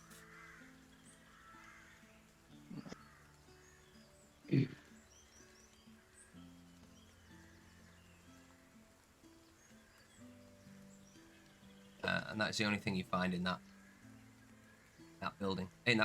room. You go into the other large room, and it looks like some kind of like grand parlor. There's a fireplace, multiple rugs. It looks pretty bare though, as if no one really ever goes in there. It's bare. Used for loads of different things, but it's just never been used. It's just kind of never needed. I'll take the statue, the little wolf statue with me. Mm-hmm. Spend a little bit of time kind of having a look over it and see if I can figure out what it is. Okay. If it's just like a chess playing piece or if it's something else. Okay. We will come to that next session. So we are going to end there for this evening, guys, with a few guys doing different things. Selwyn is going to be next session forging some, I suppose, bolts or bits to fix this cart with 6. Zababi is going to try and converse with a very, very sad, upset little girl. Boric is going to look after this thing. And what is not doing? He's observing mostly. Just looking around and seeing what's happening. Not a problem. So, that's what we're faced with at the beginning of next session. Thank you very much for watching, guys. Don't forget to check us out on YouTube for our shorts, etc., etc., etc. Not our shorts. I mean, video shorts. There might be have shorts in them. Who knows? And we will catch you next week here at 8:30 GMT time for the Dungeon Chronicles. Thank you very much for watching. we'll catch you next time. Bye, guys. Bye.